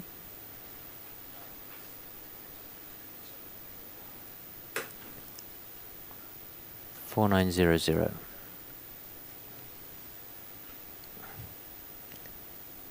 4898.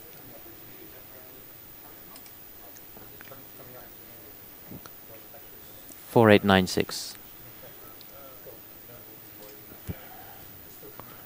4894.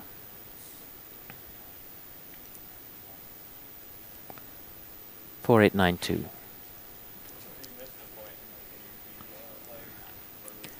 4890.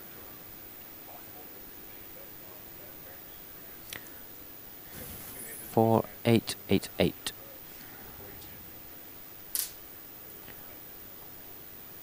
4886. 4884.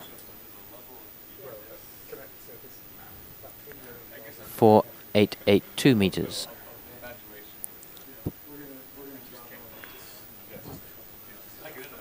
4880 meters. Now 80 meters off the seafloor. 4878.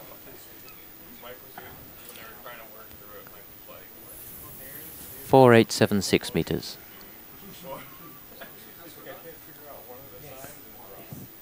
4874 meters. 4872 meters.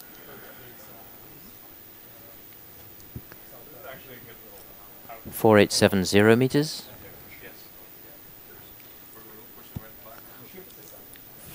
4868 meters. 4866 meters.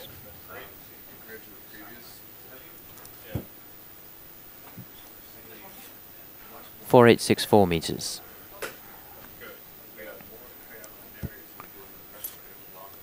4862 meters. 4860 meters. Okay, Casey, thank you very much. That's our 100-meter transect. That's perfect. So we can stop recording now. And I think I am ready to stop telling people about the black screens they're looking at. I think we've had a... Well, there'll be things to look at in the video, maybe. But I think that's where we're going to end the... That's where we're going to end today's dive. Anybody who's watching at home, thank you for playing along. And we'll be back in the water same time tomorrow, diving back again to the Piccard site.